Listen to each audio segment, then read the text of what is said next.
Hello everyone, welcome to the class guys. This is मैं अभिषेक साहू। कैसे हो आप सभी? तो बच्चों, आज हम लेकर के आए हैं डायमंड प्रो सीरीज का चैप्टर 4। अगर आप डायमंड प्रो सीरीज को बाय हार्ट फॉलो कर रहे हो, इसके एक क्वेश्चन को दो तीन बार लगा रहे हो और साथ ही साथ आप मेरी एक्सीलेंस 95 प्लस बुक को फॉलो कर रहे हो बच्चों, तो आपके 90 प्लस मार्क्स गारंटीड है। ये आप मुझसे लिखवा के ले लो। बस आपको इस उम्मीद से नहीं रहना है कि पेपर में आपको एज इट इज छपे क्वेश्चन मिल जाएंगे, है ना। आपको इस उम्मीद के साथ प्रैक्टिस करनी है कि भाई मैं प्रैक्टिस कर रहा हूं और सर पढ़ा रहे हैं, सर की बुक है, तो भाई इनमें से क्वेश्चन आने ही है।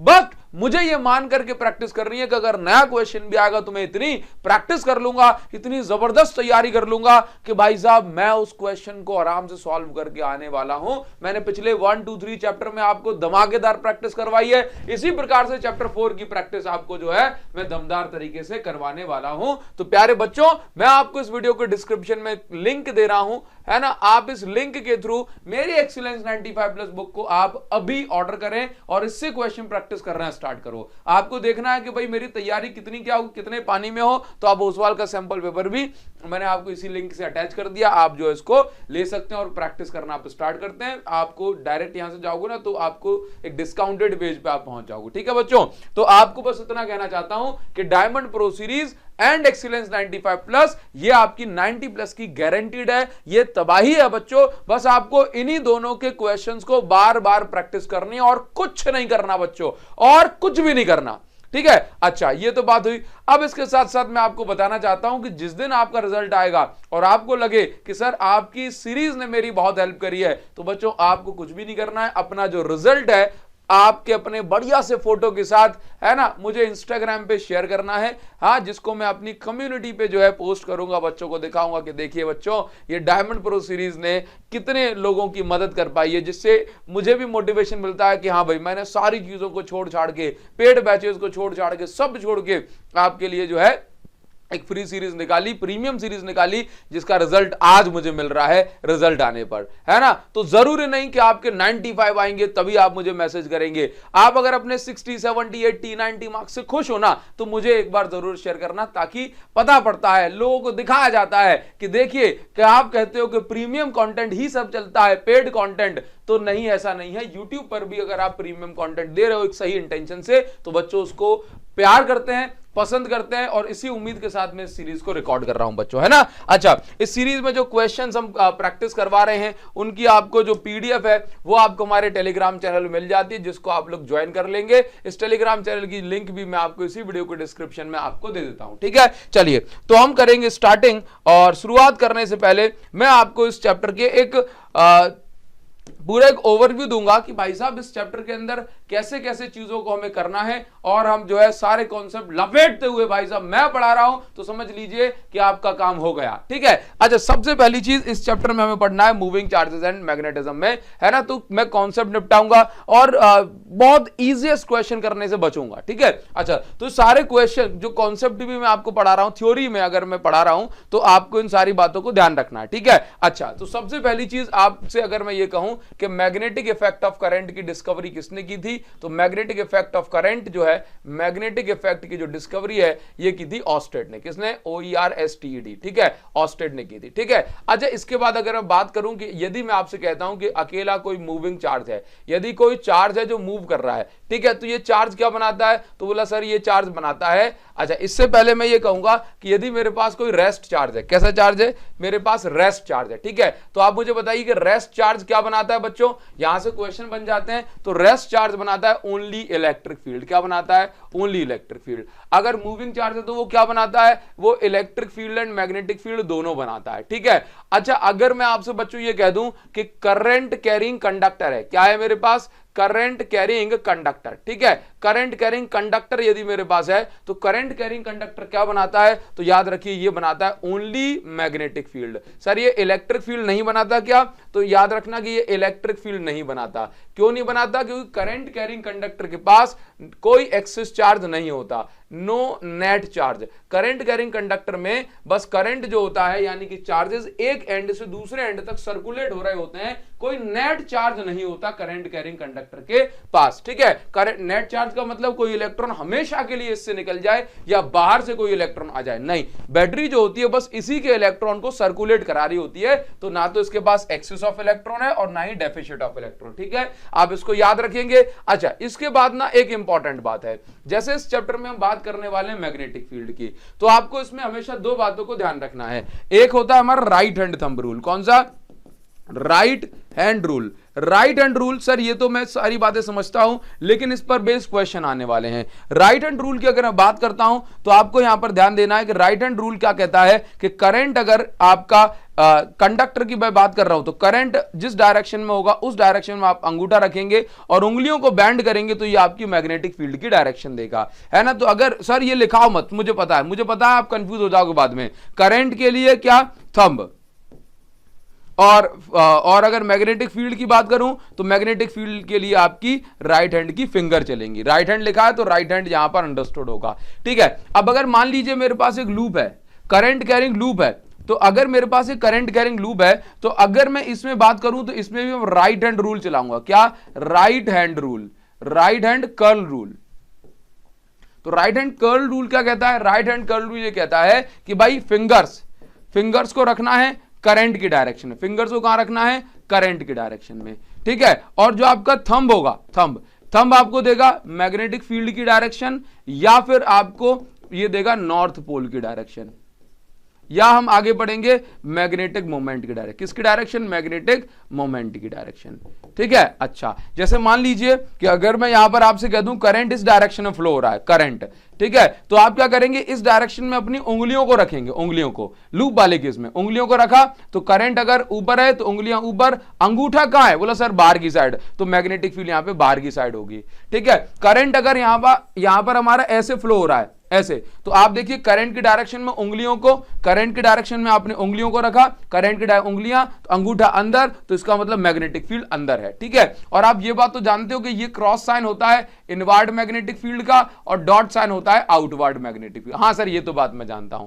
अच्छा बच्चों, तो मैं अब आपको यहां पर कुछ बेसिक फॉर्मूला लिखाने वाला हूं, आप स्क्रीनशॉट भी ले सकते हैं साथ में। जो चीज आपको पढ़ा दूंगा बस आप ये समझ लीजिए कि वो आपके बहुत ज्यादा काम की है। ठीक है, तो थ्योरी भी आपको पढ़ा रहा हूं तो समझ लीजिए कि यहां से भी आपको क्वेश्चन मिल सकते हैं अपने एग्जाम में। ठीक है, अच्छा, तो सबसे पहली बात मैं यहां पर आप लोगों से बच्चों ये कहना चाहता हूं कि अगर मैं आपसे कह रहा हूं कि मैग्नेटिक फील्ड में कोई भी चार्ज एंटर करता है, मैग्नेटिक, अच्छा पहली चीज, सबसे पहले अगर मैं आपसे कह दूं कि मैग्नेटिक फील्ड में किसी भी चार्ज पे फोर्स कितना लगता है, ठीक है, तो ये सारी फॉर्मूला लिस्ट जो है मैं यहां पर आप लोगों के साथ जो है डिस्कस करने वाला हूं। Force on charge in magnetic field, किसी भी चार्ज में मैग्नेटिक फील्ड में कितना फोर्स लगता है तो उसका फॉर्मूला होता है F is equal to QVB sine theta. F is equal to QVB sine theta. अब यहां से क्वेश्चन क्या बनते हैं कि यदि चार्ज पैरेलल है मैग्नेटिक फील्ड के, चार्ज पैरेलल या एंटी पैरेलल, चार्ज पैरेलल है मैग्नेटिक फील्ड के। एक्चुअल में चार्ज पैरेलल नहीं होता, वेलोसिटी चार्ज की पैरेलल होती है। क्या? Velocity of charge is parallel to magnetic, velocity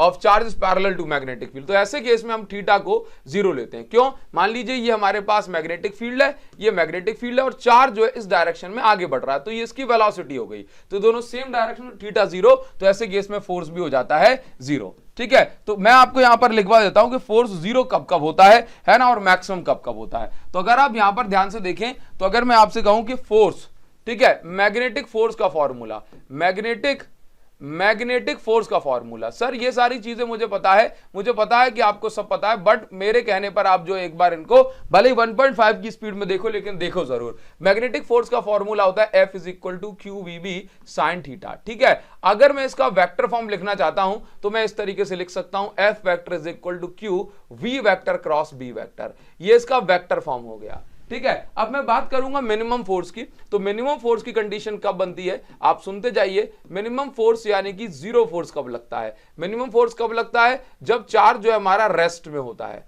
charge कैसे होता है? रेस्ट में, क्योंकि जब चार्ज रेस्ट में है तो वेलोसिटी 0 है, इसलिए फोर्स भी 0 है। ठीक है, अब दूसरी कंडीशन अगर मैं बात करूंगा तो फोर्स और 0 कब होता है? जब चार्ज पैरेलल होता है फील्ड के। चार्ज पैरेलल यानी कि चार्ज की वेलोसिटी पैरेलल, चार्ज की velocity parallel to field, parallel to field. ठीक है, अच्छा, इसके बाद फोर्स और जीरो कब होता है, यानी कि तीनों कंडीशन कैसी हैं, मिनिमम फोर्स की कंडीशन है। जब चार्ज कैसा होता है, चार्ज की वेलोसिटी एंटी पैरेलल है फील्ड, कैसी, एंटी पैरेलल। एंटी पैरेलल क्या होता है, anti parallel to field. Anti parallel क्या होता है, तो आप उसको समझिए, मतलब मैं ऐसा बोलूंगा कि जब थीटा की वैल्यू कितने डिग्री हो, 180 डिग्री हो, हम इसको बोलते हैं एंटी पैरेलल।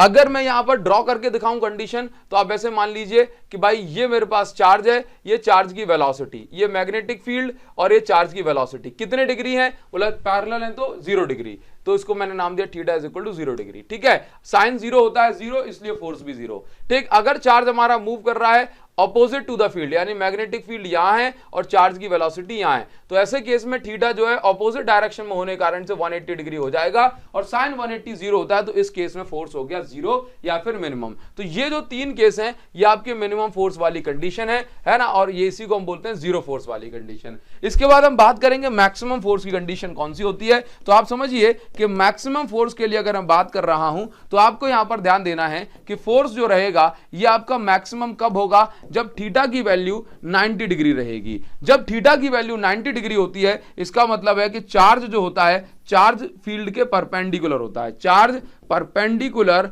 To field. जब चार्ज मैग्नेटिक फील्ड के परपेंडिकुलर होता है तो थीटा की वैल्यू मैक्सिमम या 90 डिग्री होती है और फोर्स लगता है इसमें मैक्सिमम। तो यहां से एक इंपॉर्टेंट पॉइंट बन जाता है कि मोशन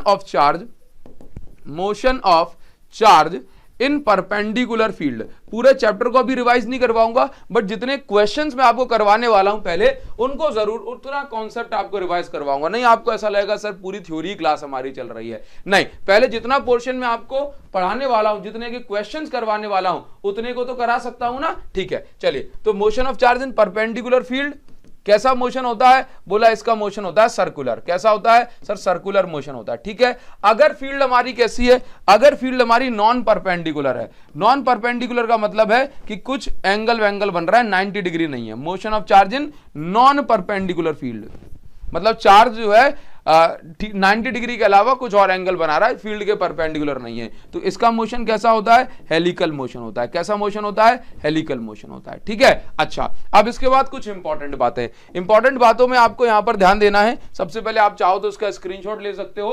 ठीक है, अब यहां पर आपको कुछ इंपॉर्टेंट बातों में ध्यान देना है, जैसे कि चार्ज कभी भी अगर सर्कुलर मोशन कर रहा होगा, चार्ज कभी भी सर्कुलर मोशन कर रहा है, ठीक है, जैसे परपेंडिकुलर मैग्नेटिक फील्ड में, तो चार्ज के द्वारा किया गया वर्क डन कितना होगा, या work done by field is 0, work done by charge in perpendicular field या perpendicular magnetic field is 0।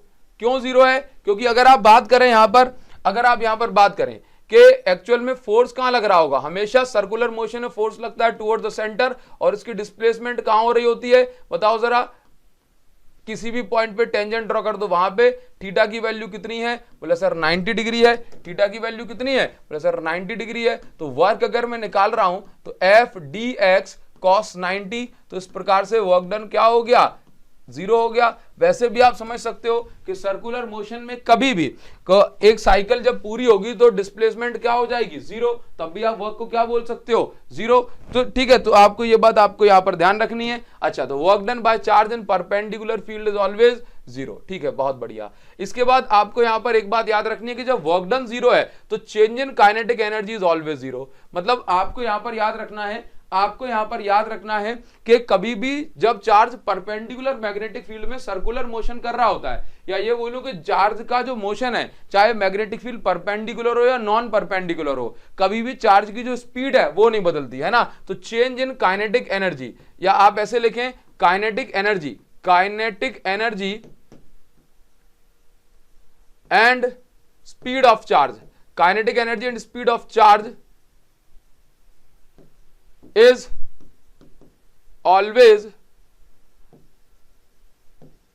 Constant in magnetic field. ठीक है, एक बात हो गई। सर आपने वेलोसिटी क्यों नहीं लिखा, वेलोसिटी चेंजेस, वेलोसिटी क्यों चेंज, क्योंकि जैसे मान लीजिए चार्ज अगर सर्कुलर मोशन कर रहा है, चार्ज सर्कुलर मोशन कर रहा है तो उसकी डायरेक्शन तो बदल रही है, तो वेलोसिटी तो वेक्टर क्वांटिटी है, डायरेक्शन अगर बदल रही है तब भी हम बोलेंगे कि वेलोसिटी बदल रही है। ठीक है, अब आपको यहां पर याद रखना है। अच्छा, इसके बाद ना, जैसे अगर मैं आपसे यहां पर कह दूं इस पर बेस्ड हमें क्वेश्चन भी करने को मिलेंगे। मैं आपको वो क्वेश्चन कराऊंगा पहले जो 2025-24 में पूछे गए हैं, ठीक है। स्टार्टिंग में आपको जो क्वेश्चन कराने वाला हूं 2025 और 24 के कराने वाला हूं, ठीक है। और मैं यहां पर मेंशन नहीं कर पाया हूं कि कौन सा क्वेश्चन 24 का है, कौन सा 25 का है, बट आप मुझ पर विश्वास मानिए कि मैं करा रहा हूं तो समझ लीजिए कि 24-25 के सारे क्वेश्चन मैंने यहां पर इंक्लूड कर लिए हैं। बस वहां पे लिख नहीं पाया कि कौन सा क्वेश्चन 24 का है, कौन सा 25 का है, बट जो भी स्टार्टिंग क्वेश्चन है वो सारे 24 और 25 के हैं, ठीक है ना। अच्छा, इसके बाद तो जब भी चार्ज मैग्नेटिक फील्ड में, कैसी मैग्नेटिक फील्ड, जब भी चार्ज परपेंडिकुलर मैग्नेटिक फील्ड में मोशन करेगा तो उसका जो मोशन होगा वो सर्कुलर होगा। अब इस सर्कुलर मोशन में अगर मैं बात करूंगा कि भाई जो इसका पाथ होगा, इस पाथ की कुछ रेडियस होगी, हाँ सर, तो रेडियस ऑफ पाथ होती है mv/qb, mv/qb, ठीक है। अच्छा, mv/qb है। इसके अलावा अगर मैं बात करूं यहां पर mv mass into velocity momentum होता है, तो मोमेंटम अपॉन qb ये फॉर्मूला हो जाता है, ठीक है। इसके अलावा अगर आप जानते हो कि मोमेंटम को मैं लिख सकता हूं √2m अपॉन qb, तो वो भी हम जो है कर सकते हैं। इसके अलावा अगर मैं यहां पर बात करूं कि काइनेटिक एनर्जी का फॉर्मूला q इंटू वी होता है और ये v पोटेंशियल डिफरेंस या वोल्टेज वाला होता है, तो आप यहां पर काइनेटिक एनर्जी का टर्म v रिप्लेस कर सकते हैं और ये बन जाएगा √2m qv अपॉन में qb, ठीक है। अच्छा, तो ये रेडियस के इतने सारे फॉर्मूले हो गए। अच्छा, अब एक और इंपॉर्टेंट बात है, एक और इंपॉर्टेंट बात क्या है कि ये सारी चीजें मैं लिख रहा हूं बच्चों, ये एक एक नंबर के क्वेश्चन है, बस ये सारे एक एक नंबर के क्वेश्चन है, ठीक है। इनको आपको स्किप नहीं करना। अच्छा, जैसे टाइम पीरियड के फॉर्मूले की मैं बात करता हूं कि टाइम पीरियड समझते हो ना, जैसे यहां से चलना चार्ज शुरू करा है तो यहां से यहां तक पहुंचने में इसको कितना समय लग जाएगा, एक चक्कर कंप्लीट करने में कितना समय लगता है, उसको हम बोलते हैं टाइम पीरियड। तो 2πm/qb ये टाइम पीरियड का फॉर्मूला होता है, ठीक है। 2πm/qb ये किसका फॉर्मूला है, ये टाइम पीरियड का फॉर्मूला है, ठीक है सर, डन है। इसके बाद आपको यहां पर ध्यान देना है कि फ्रीक्वेंसी का फॉर्मूला क्या हो जाएगा, फिर ये हो जाएगा qb/2πm, qb/2πm, ठीक है। अब आपको यहां पर याद रखना है कि टाइम पीरियड, काफी इंपॉर्टेंट बात है कि time period is independent of, time period of charge is independent of, time period क्या है, इंडिपेंडेंट है, किस चीज के पर इंडिपेंडेंट है, किस पे डिपेंड नहीं कर रहा, तो याद रखिए time period of charge is independent, time period is independent of velocity, time period velocity के या स्पीड के इंडिपेंडेंट है। टाइम पीरियड के फॉर्मूले में कहीं भी तो नहीं आ रहा, तो बोला इंडिपेंडेंट है, ठीक है। अच्छा, जब मैं बात करूंगा हेलिकल मोशन की, तो जब कोई charge non perpendicular magnetic field में एंटर करता है कुछ इस प्रकार से, बस यहीं तक मैं इसको पढ़ा रहा हूं, उसके बाद क्वेश्चन प्रैक्टिस करवाऊंगा, ठीक है। बायो-सैवर्ट लॉ का फॉर्मूला भी एक बार लग जाएगा तो वो भी आपको बता देता हूं। देखिए, तो जब कोई चार्ज से नॉन परपेंडिकुलर मैग्नेटिक फील्ड होती है उसमें एंटर करेगा तो आप समझना कि नॉन परपेंडिकुलर मैग्नेटिक, अब देखना ये क्या ये 90 डिग्री बना रहा है, लेट्स से अगर इस डायरेक्शन वेलोसिटी है तो 90 डिग्री बना रहा है, क्या नहीं बना रहा, तो हम इसके दो कॉम्पोनेंट करेंगे, एक ये वाला component, let's say this angle is theta, तो ये v cos थीटा, ठीक है, और ये वाला कॉम्पोनेंट v sin थीटा, तो इसके कारण ये कुछ इस तरीके से घूमना जो है शुरू कर जाएगी। कैसा मोशन है, बोला हेलिकल मोशन है, हेलिकल मोशन, ठीक है। ध्यान रखोगे, हाँ सर पक्का ध्यान रखूंगा। अच्छा, एक सवाल मेरा आपसे है कि चार्ज अगर जो है, आपने ये कहा कि चार्ज अगर परपेंडिकुलर मैग्नेटिक फील्ड में एंटर करती है तो कैसा मोशन है, आपने कहा सर्कुलर, तो आप मुझे ये बताइए motion of charge in perpendicular electric field, बताओ जरा, मोशन या path of charge in perpendicular magnetic field, क्या बोला अभी आपने इसको, path of charge in perpendicular magnetic field क्या है और path of charge in perpendicular electric field क्या है। जब मैं बोल रहा हूं इलेक्ट्रिक फील्ड परपेंडिकुलर है तो वेलोसिटी के परपेंडिकुलर है, स्पीड के की बात है। तो मैग्नेटिक फील्ड में तो हमें पता है सर्कुलर मोशन, जल्दी से बताओ इलेक्ट्रिक फील्ड में जब कोई चार्ज इलेक्ट्रिक फील्ड में एंटर करता है परपेंडिकुलर इलेक्ट्रिक फील्ड में तो उसका मोशन जो है ये पैराबोलिक हो जाता है। कैसा, पैराबोलिक। फॉर एग्जाम्पल मेरे पास जो है ये इस प्रकार से इलेक्ट्रिक फील्ड का रीजन मैंने बना दिया, ये पॉजिटिव है और ये नेगेटिव हो गया, ठीक है। बताइए ये बात क्लियर हो गई, हाँ सर ये बात क्लियर है। बस आप मुझे 5-7 मिनट और दीजिए सो दैट हम क्वेश्चन प्रैक्टिस पर आ पाए। देखिए मैं चाहता तो डायरेक्ट आपको क्वेश्चन प्रैक्टिस करवाऊं, लेकिन मैं आपको सारे कॉन्सेप्ट क्लियर करा रहा हूं जो अभी यहां पर यूज होने वाले हैं, सो दैट आप खुद से भी ज्यादा अच्छा पढ़ पाए, ठीक है ना। तो अगर ये मेरे पास इलेक्ट्रिक फील्ड है, ठीक, ये मेरे पास इलेक्ट्रिक फील्ड है। अब ये इलेक्ट्रिक फील्ड में जब भी चार्ज एंटर करेगा, जब भी चार्ज एंट्री मारेगा, जैसे मान लीजिए ये पॉजिटिव है, ठीक है, ये पॉजिटिव चार्ज है, तो अब ये क्या होगा, ऐसा तो नहीं है कि आया घुसा और यहीं कहीं टपक गया, नहीं भाई, मोशन में है ऑलरेडी, तो ड्यू टू इनर्शिया ये धीरे धीरे जाएगा ना, तो ये इस तरह कर्व लेगा, पॉजिटिव है तो नेगेटिव पाथ जाएगा, नेगेटिव है तो पॉजिटिव पाथ जाएगा। तो बताओ इसका मोशन, इसका पाथ कैसा, बोला पैराबोलिक पाथ है, ध्यान रखोगे। अच्छा बच्चों, अच्छा अगर मैं आपसे चलो एक बात कह देता हूं कि यदि कोई चार्ज जो है मैग्नेटिक फील्ड में ऐसे है, ये मैग्नेटिक फील्ड है, अब कोई चार्ज अगर जो है, कोई चार्ज इस तरीके से रेस्ट में है, मान लो ये मैग्नेटिक फील्ड है, क्वेश्चन पूछे जाते हैं बच्चों, मैं आपको ऐसे थोड़ा ना बता रहा हूं, ये मैग्नेटिक फील्ड है, ठीक है। अब मैं यहां पर ऐसे बोल देता हूं कि इसी रीजन में इलेक्ट्रिक फील्ड भी है,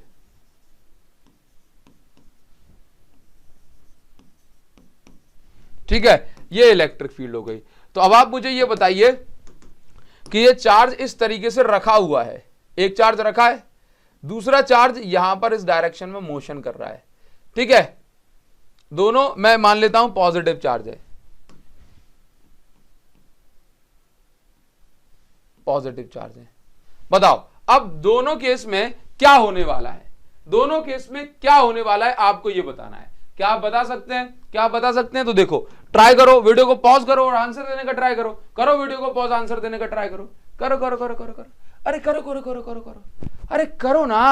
अच्छा, तो यहां पर ये क्या है, ये क्वेश्चन में क्या मेंशन होगा, क्वेश्चन मेंशन होगा कि parallel electric field and magnetic field दिए हैं, क्या दिए हैं, parallel electric field and magnetic field. तो भाई electric field and magnetic field कैसी हैं, बोला सर पैरेलल है, ठीक है, बहुत बढ़िया बात, बहुत बहुत बढ़िया बात। अच्छा सर, अच्छा अब बच्चों यहां पर क्या देखना है, अब आपको यहां पर ये देखना है कि parallel electric field and magnetic field है, डन है सर, सर डन है। तो अब ऐसे केस में देखो, मैग्नेटिक फील्ड तो ये कैसा चार्ज है, बोला सर ये तो रेस्ट चार्ज है, तो मैग्नेटिक फील्ड तो रेस्ट चार्ज पर कोई फोर्स लगाती नहीं है, तो मैग्नेटिक फील्ड इसको डिस्टर्ब नहीं करेगी। लेकिन इलेक्ट्रिक फील्ड क्या करेगी, इलेक्ट्रिक फील्ड क्या करेगी, है ना, इसको मैं नाम दूंगा चार्ज नंबर 1, इसको नाम दूंगा चार्ज नंबर 2। तो चार्ज नंबर 2 का मोशन कैसा होगा, इलेक्ट्रिक फील्ड इसको कहां फोर्स लगाएगी, will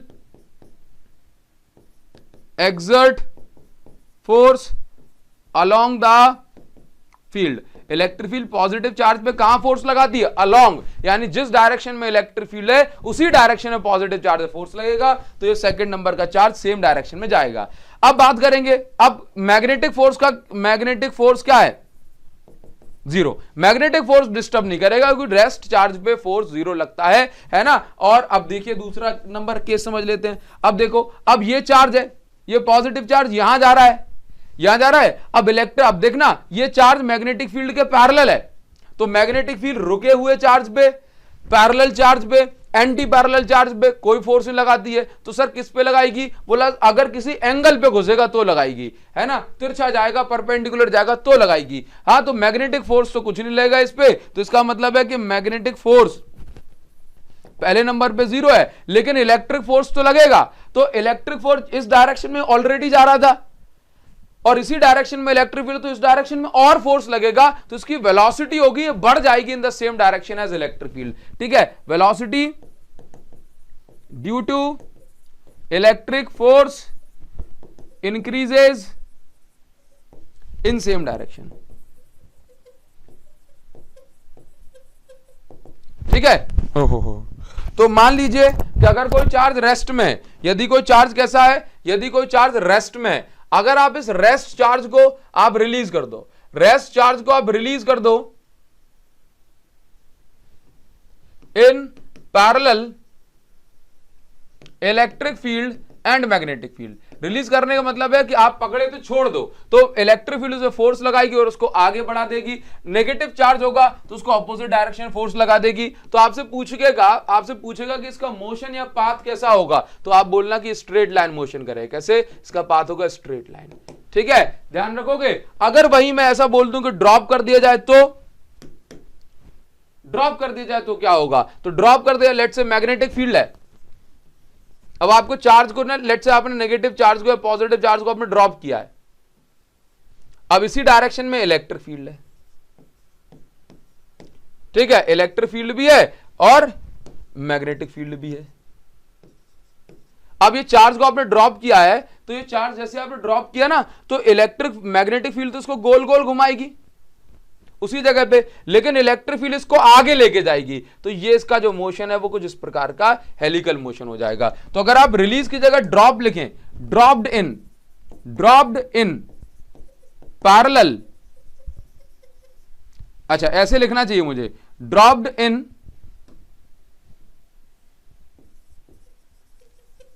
parallel electric field and magnetic field. तो पाथ कैसा है,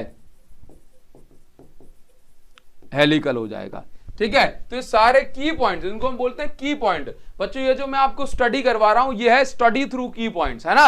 आपका इस तरीके से पूरा चैप्टर जो है रिवाइज हो रहा है। अच्छा, अब मैं यहां पर आपको थोड़ा सा और आगे ले चलूंगा और मैं यहां पर आपको ले चलता हूं भाई बायो-सेवर्ट लॉ। बहुत ज्यादा पूछा जाता है बायो-सेवर्ट लॉ। बायो-सेवर्ट लॉ क्या बताता है, डेरिवेशन नहीं करवाऊंगा, बायो-सेवर्ट लॉ से पूछा जाता है वो मैं आपको पढ़ा रहा हूं, ठीक है, ताकि आप कुछ भी चीज ना छोड़ करके जाएं, और क्वेश्चन इन पर बेस्ड जो बन रहे हैं वो आपको भी पढ़ाने वाला हूं। ठीक है, तो बायो-सेवर्ट लॉ हमें क्या बताता है, ये हमें कहता है कि भाई साहब मैग्नेटिक फील्ड, क्या बायो-सेवर्ट लॉ हमें बताता है magnetic field due to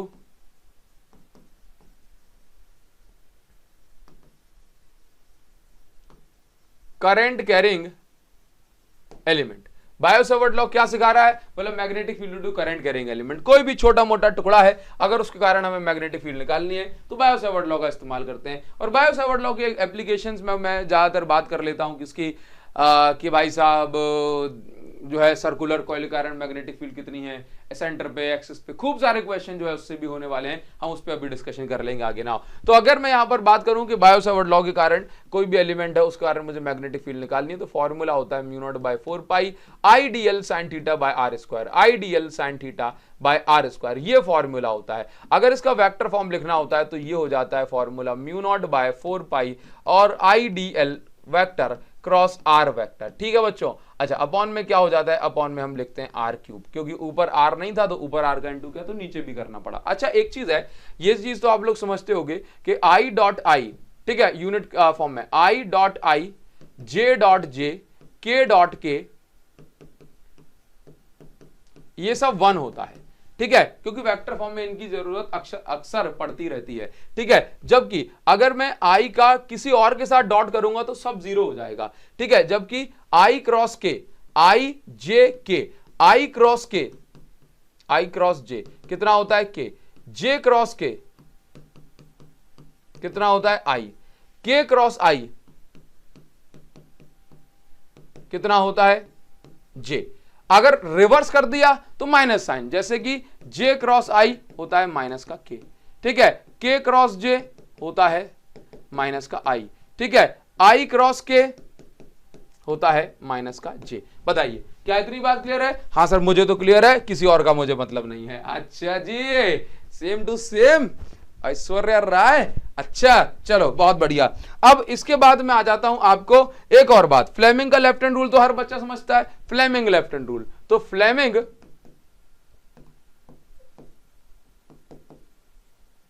left hand rule की बात कर लेते हैं। तो फ्लेमिंग का लेफ्ट हैंड रूल क्या कहता है, जरा इस पे नजर मारेंगे तो फ्लेमिंग का लेफ्ट हैंड रूल ये कहता है कि आपकी जो पहली वाली फिंगर है, ठीक है, फर्स्ट फिंगर लिख देता हूं, वैसे तो हम इसको इंडेक्स फिंगर बोलते हैं, ठीक है, लेफ्ट हैंड की, क्योंकि लेफ्ट हैंड रूल लिखा है तो गड़बड़ मत करना। फर्स्ट फिंगर हमेशा किसको बताती है, बोला मैग्नेटिक फील्ड को, ठीक है। सेकंड नंबर की, पहली फिंगर ही है, दूसरी फिंगर ही है, सेकंड नंबर की फिंगर जो है यानी कि आपकी सेंट्रल या मिडिल फिंगर जो है ये क्या बताएगी, ये बताती है करंट की डायरेक्शन या पॉजिटिव चार्ज की डायरेक्शन। अच्छा तो आपकी जो मैं ये बोलूंगा थंब क्या बताता है, थंब बताता है आपका force on positive charge, force on positive charge. ठीक है, चलो आगे डिस्कशन अभी कर लेते हैं। तो सबसे पहले मैं आपको यहां पर ले चलता हूं और पहला क्वेश्चन जो आपको मिल रहा है आपकी स्क्रीन के सामने वो ये है बच्चों, बताओ बढ़ा दें, आगे बढ़ा दें, पहला क्वेश्चन क्या है, आगे बढ़ाएं, चलिए बहुत बढ़िया। तो ये रहा पहला क्वेश्चन। ओहो एक चीज तो और रह गई, चलो कोई बात नहीं, मैं आपको यहां पर ले चलता हूं और पहला क्वेश्चन जो है, पहला क्वेश्चन फिर किस में से कराऊं, चलो इसमें से करा देता हूं, ठीक है। अच्छा, तो ये पहला क्वेश्चन है। अब आप एक काम करो, वीडियो को कर लो पॉज, और वीडियो पॉज करने के बाद इसका आंसर देने का मुझे ट्राई करिए। हाँ, अच्छा, क्या कह रहा है आपसे क्या कह रहा है, मैं आपको यहां पर बताते हुए चलता हूं।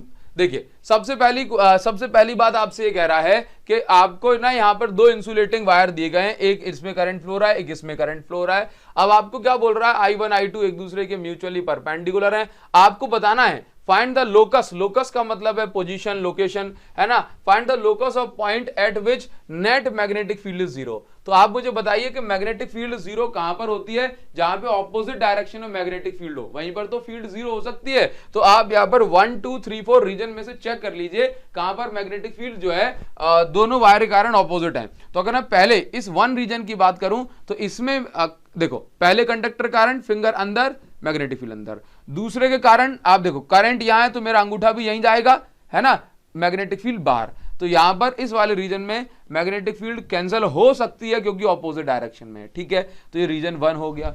अब रीजन 2 की बात करूंगा तो रीजन 2 में मेरी जो फिंगर्स हैं इस वाले कंडक्टर के कारण बाहर आ रही हैं, और इस वाले कंडक्टर के कारण भी मेरी फिंगर बाहर आ रही हैं। तो यहां पर जो है ये इस वाले रीजन में नॉन जीरो मैग्नेटिक फील्ड बनेगी, मतलब magnetic field is not zero, ठीक है। यहां पे मैग्नेटिक फील्ड जीरो हो सकती है, मे बी, ऐसा थोड़ी ना है कि भाई हो ही जाएगी, लेकिन उसे पूछा कहां पे जीरो हो सकती है तो बोला यहां पे जीरो हो सकती है, ठीक है ना। अब यहां पर देखिए फिर से करंट इज डायरेक्ट, तो ये ऐसे, अब यहां पे देखो फिंगर अंदर तो मैग्नेटिक फील्ड क्रॉस, ठीक है ना। अब इसके हिसाब से देखेंगे, करंट ऊपर है, इस वाले के हिसाब से करंट ऊपर तो फिंगर्स बाहर, तो यहां पर भी फील्ड जो है जीरो हो सकती है। यहां पे फील्ड कैसे हो सकती है, जीरो हो सकती है। अब यहां पर देखो, यहां पे अंदर और यहां पे भी अंदर, तो यहां पे तो दोनों एक दूसरे को सपोर्ट कर रहे हैं, तो कभी भी जीरो नहीं हो सकते। तो रीजन, तो आपका आंसर क्या हो जाएगा, आपका आंसर हो जाएगा रीजन 1 और 3, फर्स्ट एंड थर्ड रीजन ऐसा है, यानी पॉइंट ऐसे हैं जहां पर मैग्नेटिक फील्ड जीरो हो सकती है, ठीक है। तो ये आपके राइट हैंड रूल पर बेस्ड क्वेश्चन जो है पूछा जा सकता है, ठीक है। चलो आगे बढ़ जाते हैं, आगे बढ़ जाते हैं। अब जैसे मान लीजिए कि अगला क्वेश्चन आपको क्या मिल रहा है, जरा इसको देखते हैं। अच्छा, यहां पर क्या लिखा गया है, बहुत बढ़िया, बहुत बढ़िया बच्चों, प्यारी बच्चों, बहुत बढ़िया क्वेश्चन दिया गया है। क्या लिखा है, अब ये क्वेश्चन आपका 2024 का होगा कि 2025 का होगा, मुझे ये जानकारी ये याद नहीं है, लेकिन आप ये समझ लीजिए कि ये क्वेश्चन सारे इंपॉर्टेंट है, इसलिए इनको स्किप मत करना। मैं यहाँ पे 24-25 लिख देता हूं, 24-25 का क्वेश्चन है, ठीक है। नाउ अब आपसे कह रहा है कि पढ़ लो जरा इसको। कह रहा है कि वेलोसिटी की इक्वेशन दी है Vx i cap plus Vy j cap, and magnetic field की इक्वेशन दी है B नॉट i कैप। इसका जो मोशन होगा वो कैसा होने वाला है, मतलब चार्ज का मोशन स्ट्रेट लाइन होगा, सर्कुलर होगा, हेलिकल होगा, पैराबोलिक होगा। जरा वीडियो को पॉज करके आंसर देने की ट्राई करना। वीडियो को पॉज करो और आंसर दो, वीडियो पॉज करके आंसर दो जरा। इतना सिंपल सा क्वेश्चन मैंने आपको दिया है, दो आंसर।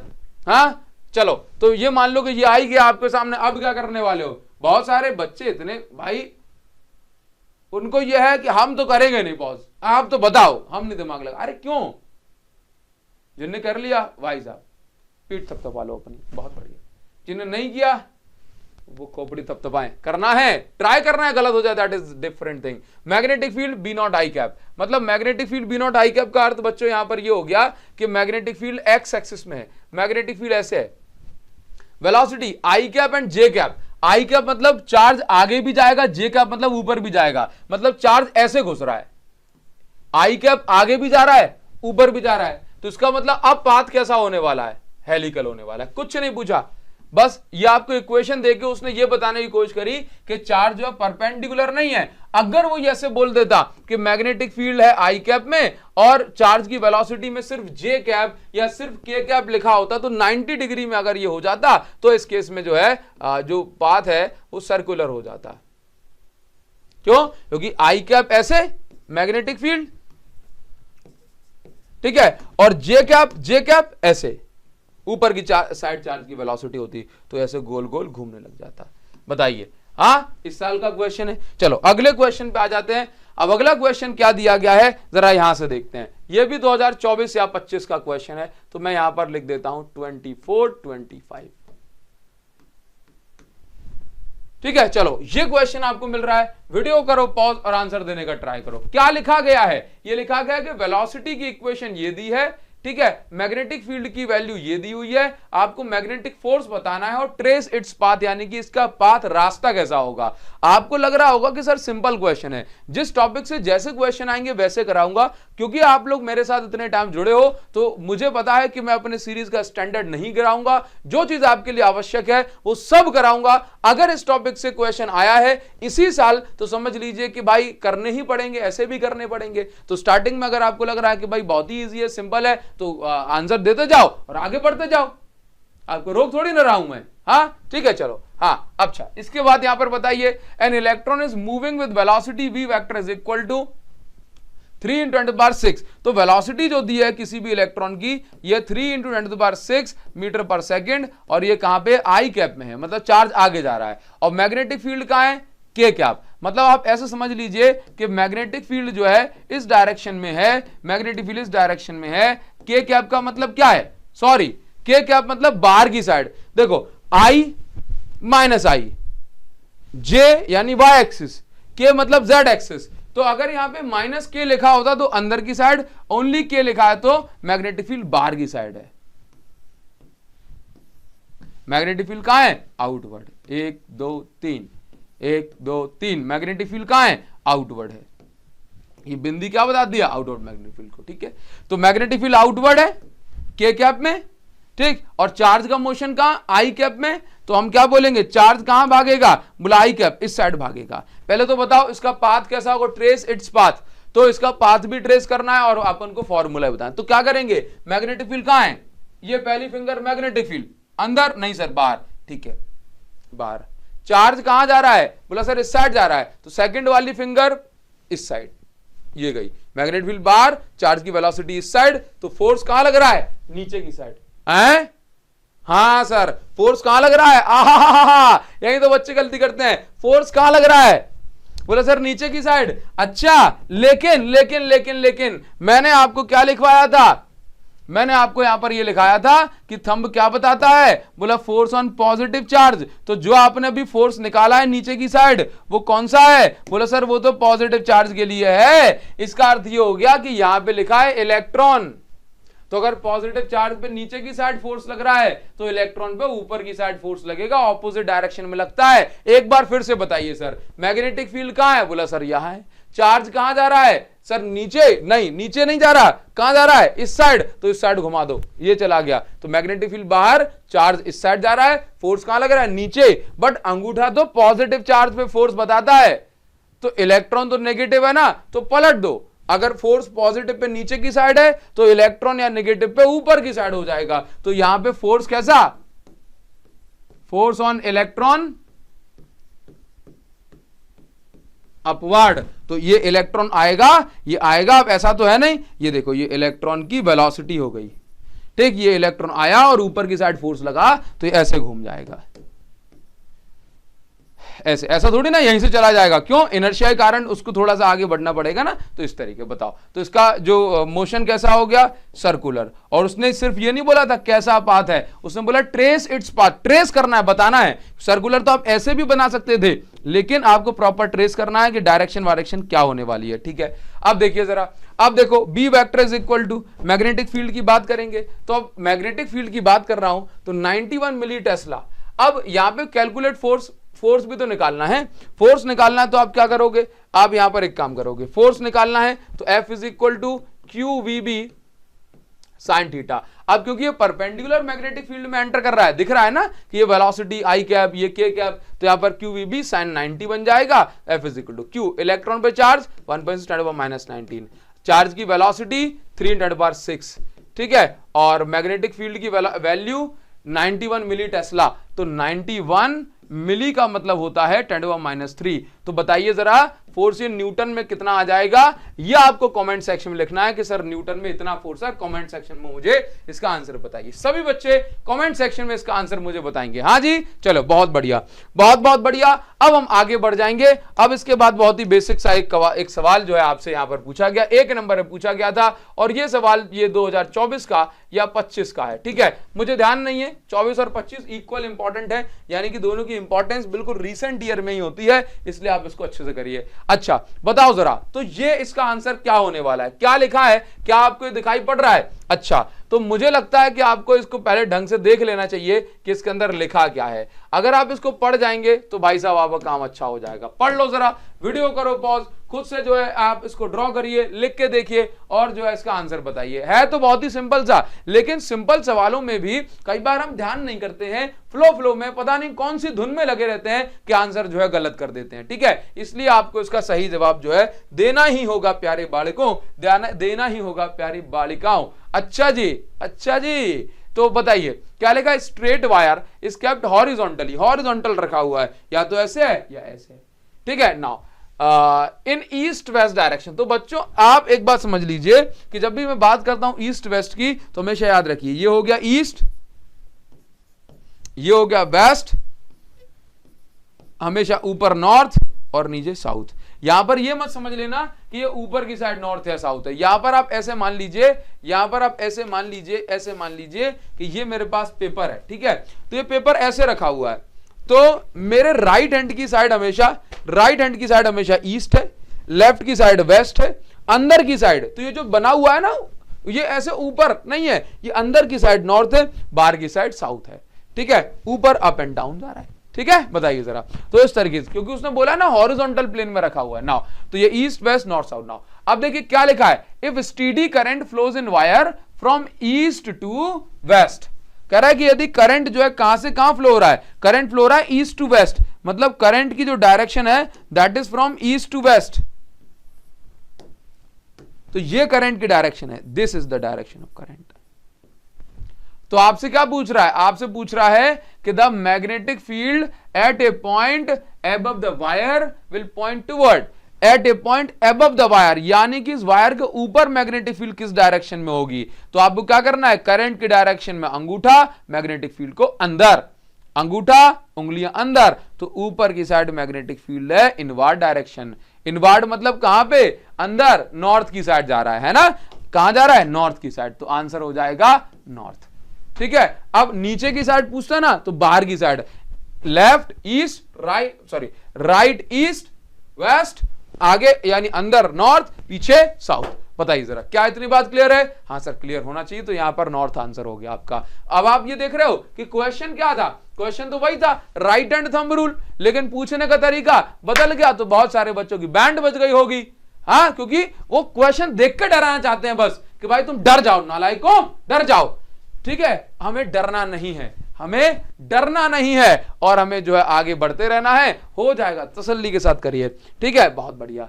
अब देखिए जरा क्या दिया गया है, ओ ले ले ले ले, देखिए 3 नंबर में एक क्वेश्चन दिया गया था, लेकिन ये अकेला 3 नंबर में नहीं आया होगा, इसका एक और पार्ट दिया होगा, वो 3 नंबर में होगा, दोनों मिला करके। अगर आपको यहां पर दिखाई नहीं दे रहा है तो यहां पर मैं जो है एक छोटी सी लाइन के जरिए आपको यहां पर बता देता हूं।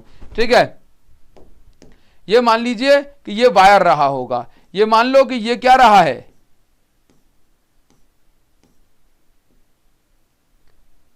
थोड़ा सा, तो थोड़ी देर और ठहर जा। ये देखिए, ये यहां पे करंट फ्लो हो रहा है, एक चार्ज है। ठीक है, चार्ज के infinitely strong conductor x dash, ये इनफाइनाइट लॉन्ग कंडक्टर है। ठीक है, and carries current I, current I. Charge Q, भाई एक चार्ज क्यू है, ये रहा चार्ज क्यू, इसकी वेलोसिटी ऊपर की साइड दिखाई गई है, हमने भी दिखा दी। ये पॉइंट पी पे है अभी चार्ज क्यू इनिशियली, ये जो डिस्टेंस है 0 मतलब एक्स में डिस्टेंस 0 है और वाई में डिस्टेंस आर है। ठीक है, यानी कि कोऑर्डिनेट दिए हुए हैं, तो x में 0 मतलब ये ओरिजिन पे है, और x में तो कुछ नहीं है, बस हाइट में है। ठीक है, नाउ आगे क्या लिखा है, इसकी velocity v naught J cap दे दी है, जो यहां पर ऑलरेडी दिखा दी गई है, वेलोसिटी दिखाई गई है कितनी, v नॉट जे कैप ये बता रहा है ऊपर की साइड है। Find direction and magnitude of force experience initially by charge. Initially starting में चार्ज पे कितना फोर्स लग रहा होगा। इनिशियली क्यों पूछा है, क्योंकि अगर ये ऊपर जाएगा तो डिस्टेंस जो है इसकी दूरी बढ़ती चली जाएगी, तो फोर्स भी बदलता चला जाएगा। लेकिन हमें बताना है स्टार्टिंग में जब इस पॉइंट पे होगा तो कितना फोर्स लगेगा। तो भाई आप ना एक काम करो, वीडियो करो पॉज। आप कहोगे सर क्या ही रद्दी सवाल है यार, लेकिन बहुत सिंपल सवाल है, बहुत सिंपल सा। किस पे? मैग्नेटिक लॉरेंस फोर्स, उस पे दिया है, बताओ आंसर क्या है। कर लो वीडियो को पॉज करके आंसर देने का आप ट्राई करें, ट्राई ना करें, आंसर ट्राई निकाल ही दो भाई साहब, निकाल ही दो। हाँ चलिए, सोच लिया, कर लिया वीडियो को पॉज, चलो आंसर देते हैं। क्या लिखा गया है, कब का है, 24 और 25 का होगा। सर 24 बजे इतने भाई सेट भी एक थोड़ी ना आता है, अलग अलग प्रकार के भांति भांति प्रकार के सेट देती है सीबीएसई। मतलब दिल्ली का सेट होता है, आउटसाइड दिल्ली का सेट होता है, ठीक है, फिर पता नहीं क्या क्या जो है झंझट रहते हैं, लेकिन क्वेश्चन तमाम हो जाते हैं, ठीक है। नाउ तो इनसाइड दिल्ली के हो गए 3-4 सेट, आउटसाइड दिल्ली के हो गए 6 सेट हो गए। हाँ, अब उसके बाद 6 सेट में जो है कभी कभी जो सैंपल पेपर आता है 2024 का, उसको भी क्वेश्चन 24 में ऐड कर देते हैं। तो आप समझिए कि भाई साहब एक चैप्टर से 15 क्वेश्चन के लगभग तो जो है वैसे बन जाते हैं, ठीक है। नाउ अब देखिए जरा, 1 साल के तो 2 साल के आप समझ लो कितने क्वेश्चन हो गए होंगे, 20-25 क्वेश्चन। अगर आपको 24 और 25 के मिल जाए तो हैरान मत हो जाना, ठीक है। नाउ अब देखिए, तो अब मुझे निकालना है force, magnitude of force. Direction गई भाड़ में, पहले मैग्नीट्यूड की बात करेंगे। अच्छा, तो फोर्स का फॉर्मूला क्या होता है बताओ मुझे, फोर्स निकालना है, मैग्नीट्यूड ऑफ फोर्स, हाँ सर निकालना है। तो F is equal to Q V B sine theta. अब देखना जरा, Q V B sine theta. अब एक काम करते हैं कि पहले यहां पे एंगल चेक कर लेते हैं। तो भाई करंट जो है यहां है, तो मैग्नेटिक फील्ड ऊपर कहां होगी, बाहर की साइड, तो मैग्नेटिक फील्ड हो गई बाहर की साइड। मैग्नेटिक फील्ड है कहां, बाहर की साइड, ठीक है। चार्ज कहां जा रहा है, बोला ऊपर, कैसा है, परपेंडिकुलर, तो 90 डिग्री, ठीक है। अच्छा, F is equal to, Q की वैल्यू दी है, बोला सर नहीं दी, कोई बात नहीं है। अब बात करेंगे V naught J cap, velocity की वैल्यू दी है, बोला सर नहीं दी, तो V नॉट जे कैप हो गया, ठीक है। अच्छा, वेक्टर फॉर्म में लिखना है क्या, अभी लिख लेते हैं। अच्छा, इसमें वेक्टर फॉर्म में लिखना होगा तब भी लिख लूंगा, वैसे भी लिख लूंगा, ठीक है। ये V नॉट हो गया। अब मैग्नेटिक फील्ड की, तो यहां पे क्यू वी बी साइन 90 तो हो गया। अब F is equal to, Q की जगह क्यू, चार्ज बताया तो नहीं कौन सा है, ठीक है। वेलोसिटी की वैल्यू दी है V नॉट, तो हमने लिख लिया V नॉट। अब B मैग्नेटिक फील्ड कितनी होगी, तो भाई साहब मैग्नेटिक फील्ड देखना जरा, ये कौन सा कंडक्टर है, ये स्ट्रेट कंडक्टर है, हाँ लिखा है ना उसने इनफाइनाइटली लॉन्ग कंडक्टर। तो magnetic field due to be due to infinitely long conductor, magnetic field to infinite long conductor is equal to mu naught I by 2r, mu naught I by 2r। नहीं नहीं, ये तो आपकी circular loop की magnetic field हो गई, mu naught I by 2 pi D, D मतलब distance. तो अगर यहां पे डिस्टेंस y एक्सिस में r है तो यहां पर हमें 2 पाई r लेना है, तो ये मैग्नेटिक फील्ड हो जाएगी mu naught I, I for current, upon 2 pi r। अगर डिस्टेंस आपकी जो है d है तो d हो जाएगी।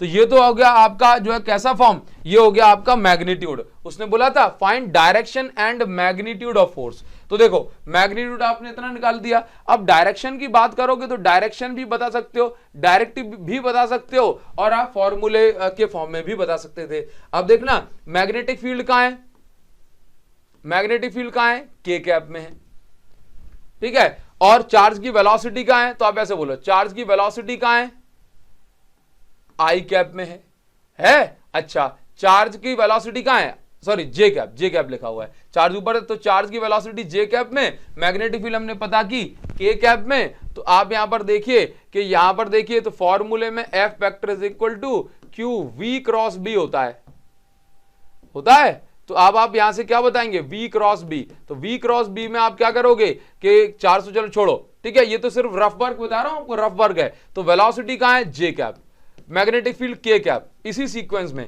तो जे क्रॉस के क्या होता है, आई कैप। तो इसका मतलब फोर्स कहां लग रहा है, डायरेक्शन ऑफ फोर्स, ठीक है, direction of force positive x axis, I cap निकल के आ रहा है, हाँ सर निकल के आ रहा है। और आप इसको फ्लेमिंग के लेफ्ट हैंड रूल से भी देख सकते थे, मैग्नेटिक फील्ड बाहर, ठीक है, बाहर, ठीक है, हाँ अच्छा जी। चार्ज कहां है, बोला सर नीचे है क्या, नहीं चार्ज तो ऊपर है, तो मैग्नेटिक फील्ड बाहर ही रहनी चाहिए, चार्ज को ऊपर भेज दो, ऊपर। ये कहां गया, इस साइड, मतलब पॉजिटिव एक्सिस। तो फ्लेमिंग का लेफ्ट हैंड रूल से निकाल लो, या फिर आप जो है इससे निकाल लो, बता सकते हो। अगर वेक्टर फॉर्म लिखना है, वेक्टर फॉर्म में अगर लिखना होता इसी को, वेक्टर फॉर्म में अगर लिखना होता स्टार्टिंग, तो formula F vector is equal to Q V cross Q, V cross B होता। और इसको हम ऐसे करते हैं कि F vector is equal to Q, V cross की value V naught J cap होती, ठीक है, क्रॉस इस मैग्नेटिक फील्ड का formula mu naught I upon 2 pi R. और ये आपकी मैग्नेटिक फील्ड कहां है, बाहर की साइड तो ये के कैप में होती, ठीक है। तो आप इसको क्या लिखते, आप इसको लिखते क्यू। अब जे क्रॉस के क्या होता है बताओ जरा, आई, तो यहां पर हो जाता आई, ठीक है। तो यहां पर हो जाता F vector is equal to Q V naught mu naught I by 2 pi R, और ये कौन सी डायरेक्शन में हो जाता, ये हो जाता आई कैप में। तो अगर स्टार्टिंग से वेक्टर फॉर्म में लिखना है तो आप इस तरीके से भी लिख सकते थे। तो सर मैं कौन सा कर लूं, आप जो मैंने आपको पहले बताया था आप उसको बस आप इतना नोट करके चले आइए, आपका काम हो जाएगा। ये मैंने आपको एडिशनल में बता दिया है ताकि कभी जरूरत पड़ जाए तो आप कर सकते हैं, ठीक है। चलो बहुत बढ़िया, इतनी बात समझ में आ गई होगी आप लोगों को, ठीक है। ना आगे बढ़ जाएं, आगे बढ़ जाएं, ठीक है सर आगे बढ़ जाते हैं। अच्छा ये बताइए, ये वाला बताइए जरा आंसर कि कोई भी आयरन नीडल, आयरन की नीडल अगर एक स्ट्रॉन्ग बार मैग्नेट के पास में रखी है तो इस पे क्या लगेगा। तो याद रखो कि आयरन की नीडल अगर एक स्ट्रॉन्ग बार मैग्नेट के पास में रखी हुई है तो इस पे क्या लगने वाला है, बोला इस पे फोर्स भी लगने वाला, टॉर्क भी लगने वाला है, क्योंकि बार मैग्नेट के पास में यहां पर जो फील्ड होती है ये यूनिफॉर्म नहीं होती, यूनिफॉर्म मैग्नेटिक फील्ड होती है इस बार मैग्नेट के अंदर की साइड, ठीक है। तो नॉन यूनिफॉर्म मैग्नेटिक फील्ड में टॉर्क एंड फोर्स दोनों लगता है किसी भी डाइपोल पर। तो आयरन की नीडल जब मैग्नेटिक फील्ड में रखी होती है तो ये भी एक डाइपोल की तरह ही एक्ट करती है, क्योंकि ये फेरोमैग्नेटिक सब्सटेंस है, इसके अंदर भी मैग्नेटाइजेशन हो जाता है, ठीक है। अच्छा नेक्स्ट क्वेश्चन आपको यहां पर ये मिल रहा है, ये देखिए जरा, ये 24-25 का क्वेश्चन है, असर्शन रीजन में आपको यहां पर दिया गया है। क्या आप इसका आंसर बता सकते हैं, बताओ बच्चों, क्या आप इसका आंसर बता सकते हो। क्या लिखा गया है इसके अंदर, लिखा है energy of charge particle moving in field does not change. बहुत बढ़िया, स्टेटमेंट सही है कि एनर्जी तो नहीं बदलती है। अच्छा वीडियो को पॉज करके रीजन बताइए। It is because work done by magnetic force on charge moving in wire. बहुत बढ़िया, वर्क डन 0 होता है, तो जब वर्क ही 0 हो गया तो एनर्जी कौन बदलेगा, है ना। तो इसका मतलब ऑप्शन नंबर ए, ये जो स्टेटमेंट है ऊपर वाले को करेक्टली एक्सप्लेन कर रहा है, तो ऑप्शन नंबर कौन सा जाएगा, option A is the correct answer, ठीक है।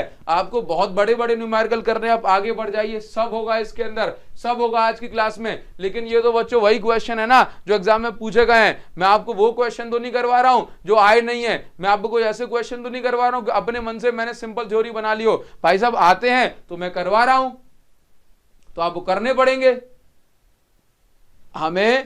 हमें वो थोड़ी ना बन जाना है कि हम एक दिन में आइजैक न्यूटन बन जाएं या आईआईटी एडवांस क्रैक। हमें तो अपना एग्जाम क्रैक करना है, तो ये तो एग्जाम के ही हैं। उतना जितना हुआ बनाया जाता है एग्जाम डे पर, उतना पेपर कभी भी टफ नहीं आता, ये बात ध्यान रखिए। आप देखो ना, ये 25 में क्वेश्चन आया होगा, 24 में, तो क्या ये इतना टफ है। हाँ ये बात 10% क्वेश्चन ऐसे आ जाते हैं कि वो दिमाग को घुमा देते हैं। तो मैं ये नहीं कहता कि टफ नहीं होता, मैं कहता जितना हुआ आप देखते हो ना चीजों का, उतना नहीं होता। बस ये बात आपको समझ के हुए चलनी है, ठीक है। चलो आगे बढ़ जाएंगे, आगे बढ़ जाएंगे, ठीक है। चलो ये क्वेश्चन आपको दिया है, वीडियो को पॉज करो और इसका आंसर देने का ट्राई करो, ठीक है। ये भी 2024 या 25 की पैदाइश है, बताओ, इसको ट्राई करो वीडियो को पॉज करके। अभी देखिए जरा नेक्स्ट क्वेश्चन इसमें क्या दिया हुआ है, इसमें इसको पढ़ो और उसका आंसर टिक करने की कोशिश करो। ये भी क्वेश्चन कब का है, ये भी क्वेश्चन 2024 या 25 का है, ठीक है। मतलब रीसेंट ईयर का क्वेश्चन है, इस टाइप के क्वेश्चन भी एग्जाम में पूछ लिए जाते हैं।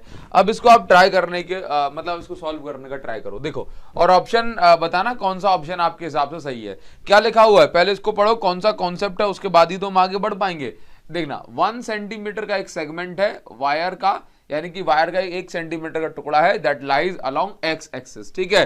तो मतलब 1 सेंटीमीटर लेंथ है और एक्स एक्सिस में ये रखा हुआ है, ठीक है। करंट इसमें जा रहा है 0.5 ampere along positive x axis, ठीक है ना। तो मतलब मैं ये बोल सकता हूँ ये वायर है, ये 1 सेंटीमीटर का है, कितने का, 1 सेंटीमीटर का है, 0.5 एम्पियर करंट इसके अंदर फ्लो हो रहा है, ठीक। तो अगर मैं यहाँ पर और आगे पढ़ लेता हूँ, मैग्नेटिक फील्ड दी हुई है और ये भी वेक्टर फॉर्म में लिखी हुई है, ठीक है। इस स्विच्ड ऑन, इसमें करंट जो फ्लो कराया गया होगा। फोर्स एक्टिंग ऑन सेगमेंट, मुझे निकालना है सेगमेंट पे कितना फोर्स लग रहा होगा, ठीक है ना। अभी आप ये समझो कि यहां पर जो मैग्नेटिक फील्ड है, ये वायर है और ये वायर कुछ इस प्रकार से मैग्नेटिक फील्ड में रखा होगा। ये मैग्नेटिक फील्ड की कंडीशन होगी, ये मैग्नेटिक फील्ड दी हुई है। तो आप ये समझो अगर ये मैग्नेटिक फील्ड दी है तो ये चीज क्या दी हुई है फिर, है ना। तो अगर मैं इसको ध्यान से सोचूंगा तो भाई ये कुछ ऐसा तो नहीं है, करंट है और लेंथ है, तो ये आइडियल वेक्टर नहीं हो सकता सर, बिल्कुल हो सकता है। तो अगर मैं यहां पर ध्यान से देखूं कि आई का मतलब क्या, करंट बोला 0.5, और डीएल का मतलब क्या है, कि लेंथ, तो 1 सेंटीमीटर जिसको मीटर में कन्वर्ट करूंगा 10⁻⁻2 मीटर आ जाएगा। और अब आप यहां पर देखो ये कहां जा रहा था, पॉजिटिव x डायरेक्शन में, तो इसको मैं लिख दिया आई कैप। तो अगर मैं इसको लिखना चाहता हूं तो बोला 5 × 10⁻³ अगर मैं इसको एक डिजिट बड़ा कर दिया तो इसको छोटा कर दिया, -3 आई कैप आ गया। ठीक है, नाउ इसी को मैं क्या लिख सकता हूं, बोला 5 मिली और ये एम्पियर इंटू मीटर हो जाएगा, है ना। तो मैं चलो इसको इतना छोड़ देता हूं। ठीक है, ये आइडियल वेक्टर की वैल्यू हो गई। ठीक ना, अब ध्यान से देखिए, ध्यान से देखो जरा। अब मैं क्या कर रहा हूं, यहां पर मुझे क्या निकालना है, फोर्स। तो फोर्स का फॉर्मूला क्या होता है, किसी भी कंडक्टर पे कितना फोर्स लगेगा, वो फॉर्मूला होगा IL vector cross B vector. Force का फॉर्मूला तो यही होता है ना।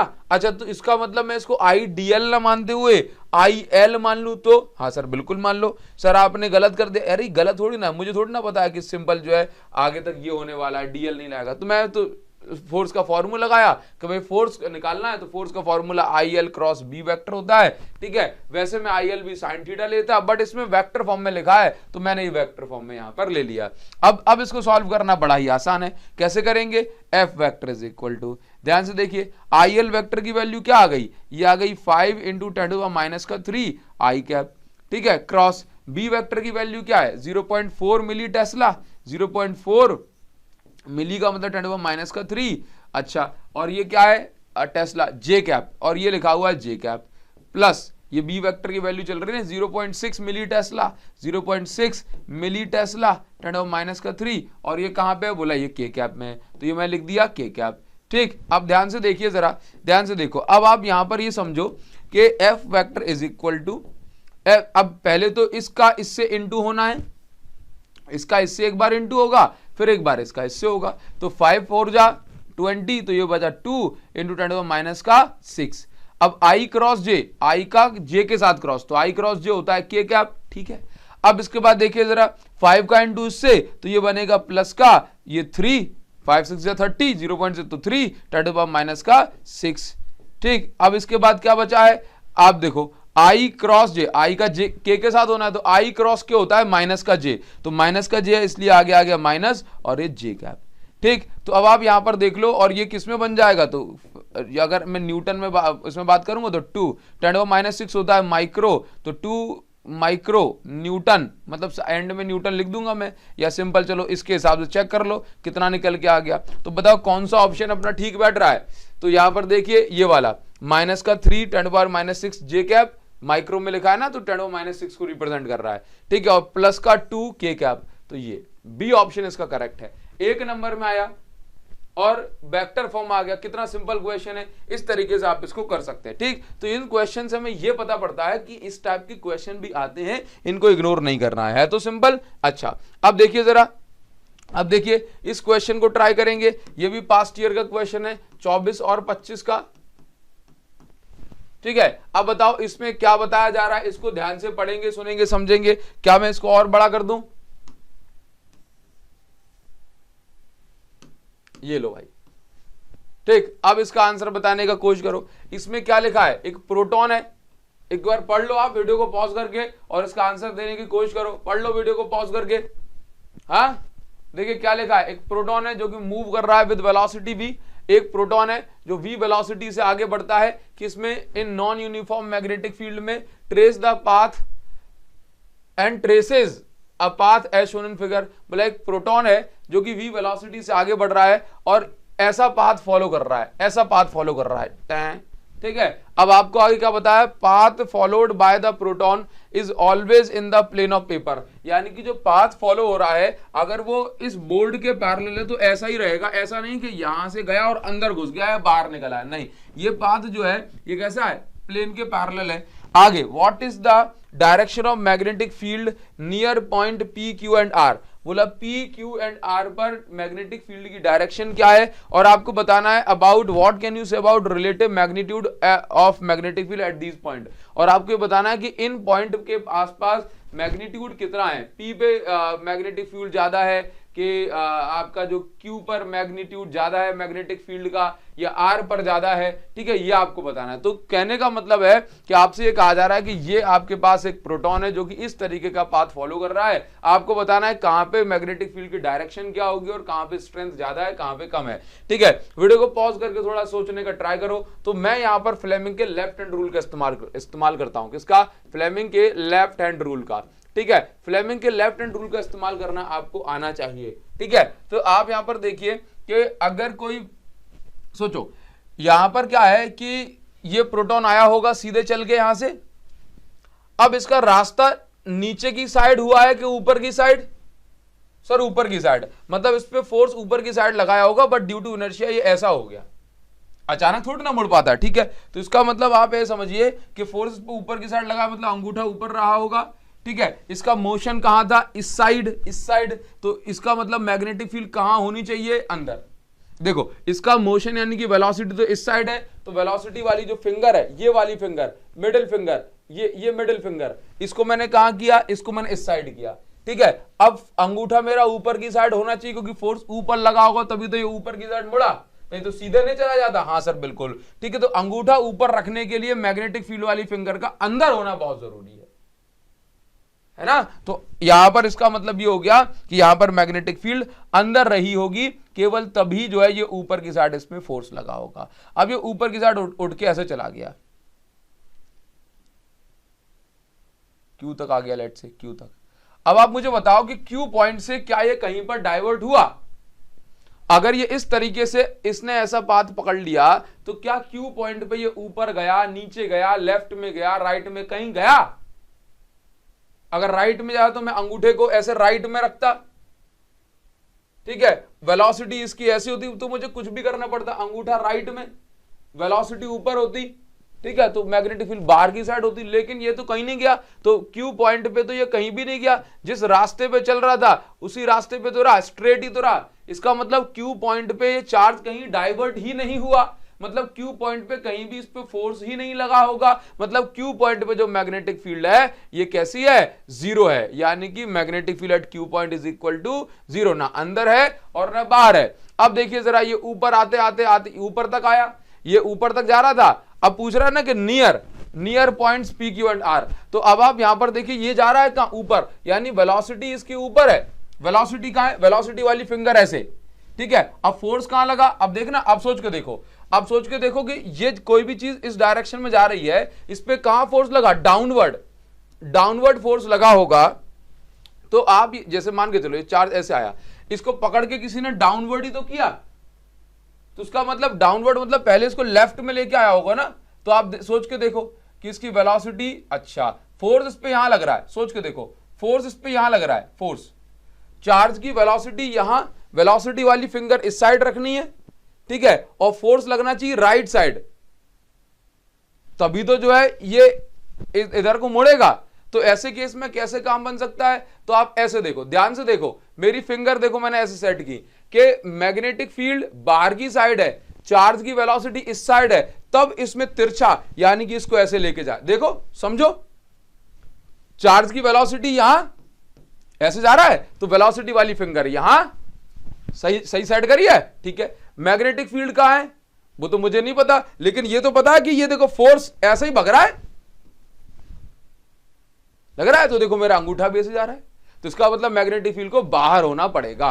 तो इसका मतलब इस पॉइंट ऑफ मैग्नेटिक फील्ड बाहर है। तो आपने ये समझ लिया कि इस पॉइंट ऑफ मैग्नेटिक फील्ड बाहर है, ठीक है। चलो ये बात क्लियर हो गई नाउ। तो अब आपने यहां पे लिख दिया कौन से पॉइंट पे कितनी मैग्नेटिक फील्ड है। अब मुझे ये भी पता है, अब मुझे अगर मैग्नेटिक फील्ड की स्ट्रेंथ की बात करूंगा तो वहां पे आप ये देखिए, अब यहां पे कर्वेचर के हिसाब से मैग्नेटिक फील्ड हम डिसाइड करेंगे कहां पे मैग्नेटिक फील्ड ज्यादा कहां पे कम।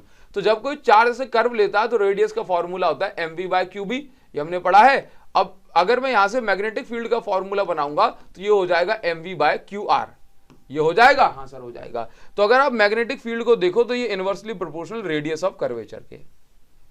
तो अगर मैं इन दोनों पॉइंट्स की डिस्कशन कर लूं थोड़ी सी, यहां पर अगर मैं कर्व बनाने का ट्राई करता हूं, ये देखो ना, यहां पर अगर मैं कर्व बनाने का ट्राई करता हूं तो ये बड़ा कर्व है, और यहां पर अगर मैं कर्व बनाने का ट्राई करता हूं तो ये छोटा कर्वेचर है। इसका मतलब क्या हुआ कि एट पॉइंट या नियर पॉइंट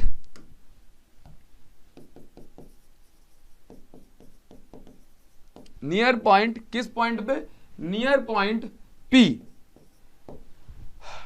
पॉइंट P के आसपास अगर मैं देखता हूं, near point P, radius of curvature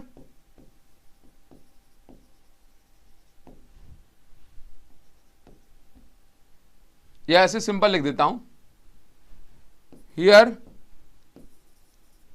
radius of curvature at P is greater than radius of curvature at Q, नहीं आपका जो है R। अच्छा, और रेडियस ऑफ कर्वेचर Q पे कैसा होने वाला है, Q पे, तो बोला Q पे अगर मान लीजिए कि अगर इस चीज को मैं अगर एक सर्कल के फॉर्म में कन्वर्ट करना चाहूं तो भाई कोई सर्कल बन पाएगा, ऐसे नहीं बन पाएगा, तो इसकी जो रेडियस होगी वो तो इनफाइनाइट होगी। तो रेडियस ऑफ कर्वेचर किसके लिए इनफाइनाइट है, बोला इनफाइनाइट है Q के लिए। ठीक है, तो बताओ मैग्नेटिक फील्ड की स्ट्रेंथ सबसे ज्यादा कहां पे, जहां पे रेडियस ऑफ कर्वेचर छोटी है। ठीक है, तो आप यहां पर देखिए कि R पे रेडियस ऑफ कर्वेचर, क्योंकि देखो ना रेडियस छोटी मैग्नेटिक फील्ड बड़ी। ठीक है, R की मैग्नेटिक सबसे बड़ी है, उसके बाद P की, और सबसे छोटी किसकी है, Q की है। सो इस तरीके से आपने इस कॉन्सेप्ट को समझ पाया। बताओ जरा, ये बात क्लियर हो गई।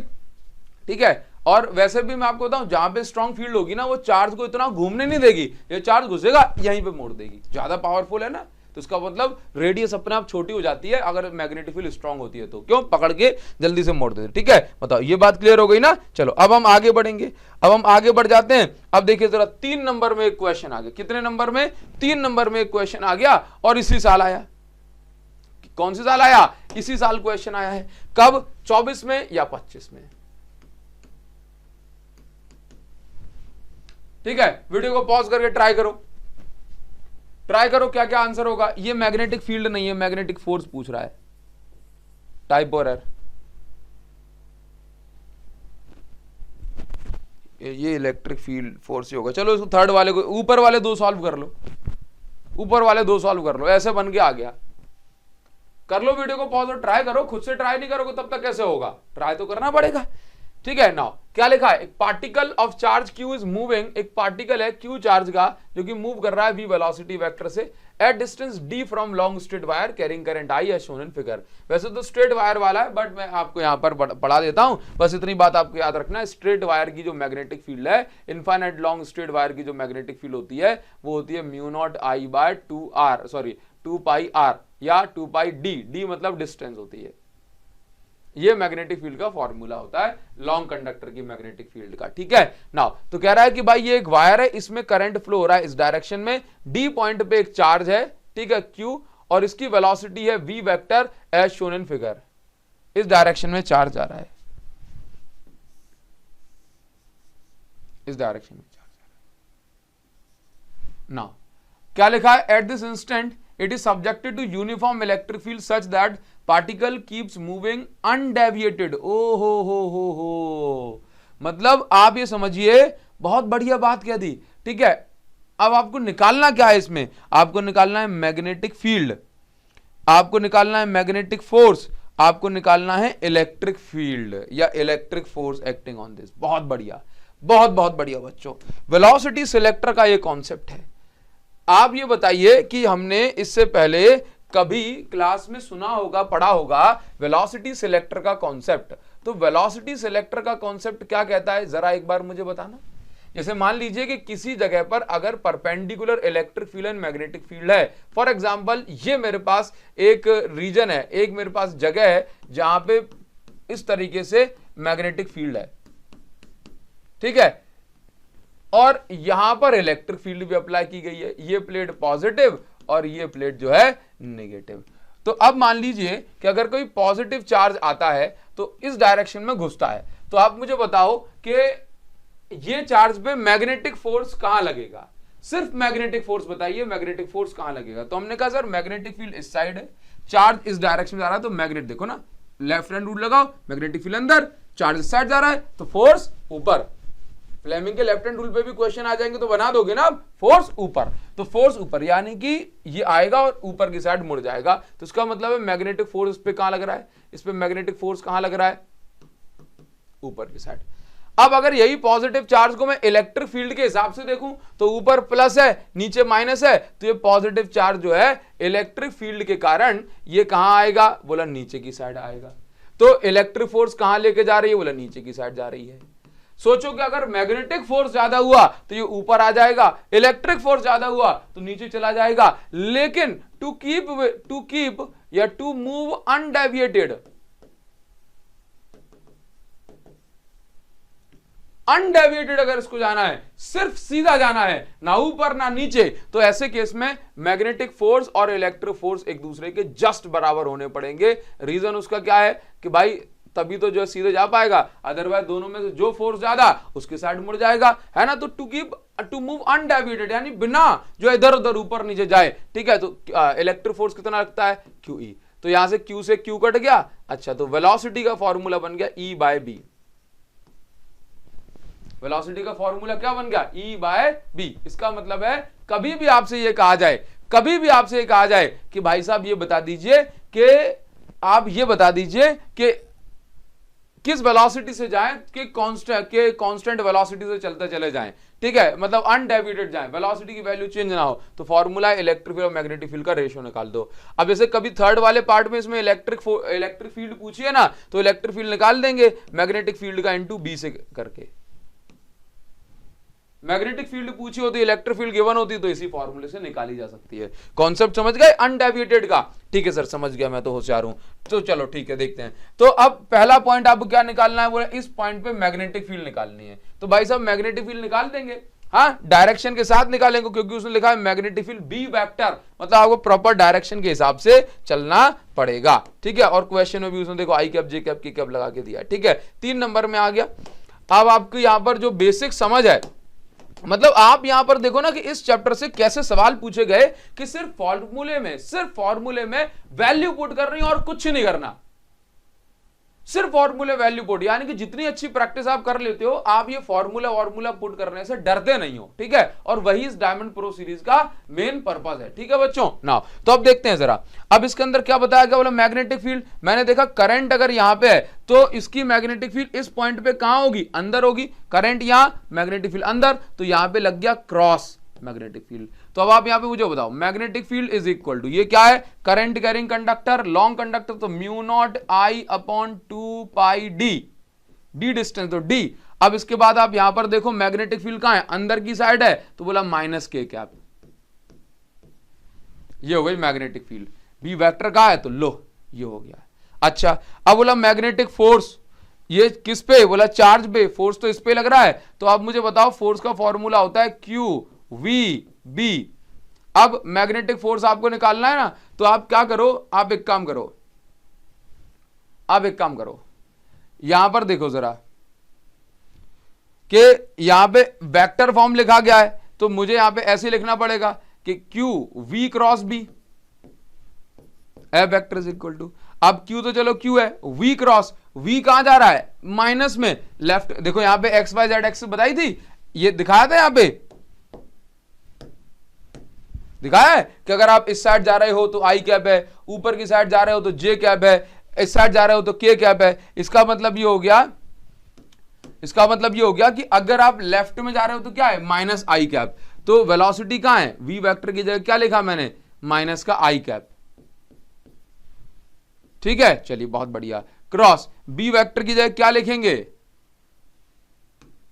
बताओ, B वेक्टर की जगह क्या लिखेंगे, तो B वेक्टर की जगह लिखेंगे, अभी निकाला ना मैंने, μ0I/2πd और ये माइनस का K कैप, ठीक है। अब आप यहां पर देखो कि I J K, देखना I क्रॉस K क्या होता है, I क्रॉस K होता है माइनस का J। देखो I क्रॉस K क्या होता है, माइनस का J।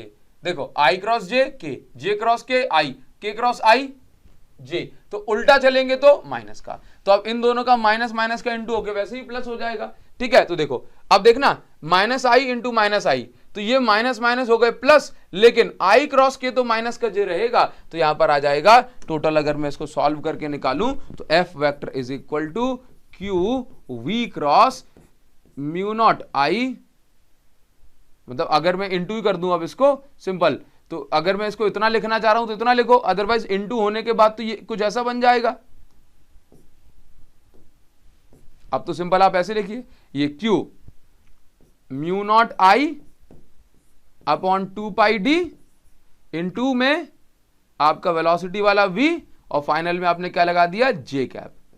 बस ये हो गया फोर्स। अब मुझे निकालना है इलेक्ट्रिक फील्ड, तो इलेक्ट्रिक फील्ड में बस मैं क्या कर दूं, इलेक्ट्रिक फील्ड में मैं ये कर सकता हूं कि ई वेक्टर, थर्ड वाला पॉइंट है, third E vector is equal to B into V. ठीक है, नॉर्मल मल्टीप्लाई मुझे करना है, तो E vector is equal to B vector into E vector. ठीक है, अब क्रॉस प्रोडक्ट नहीं है दोनों के बीच में, सिंपल मुझे इंटू करना है।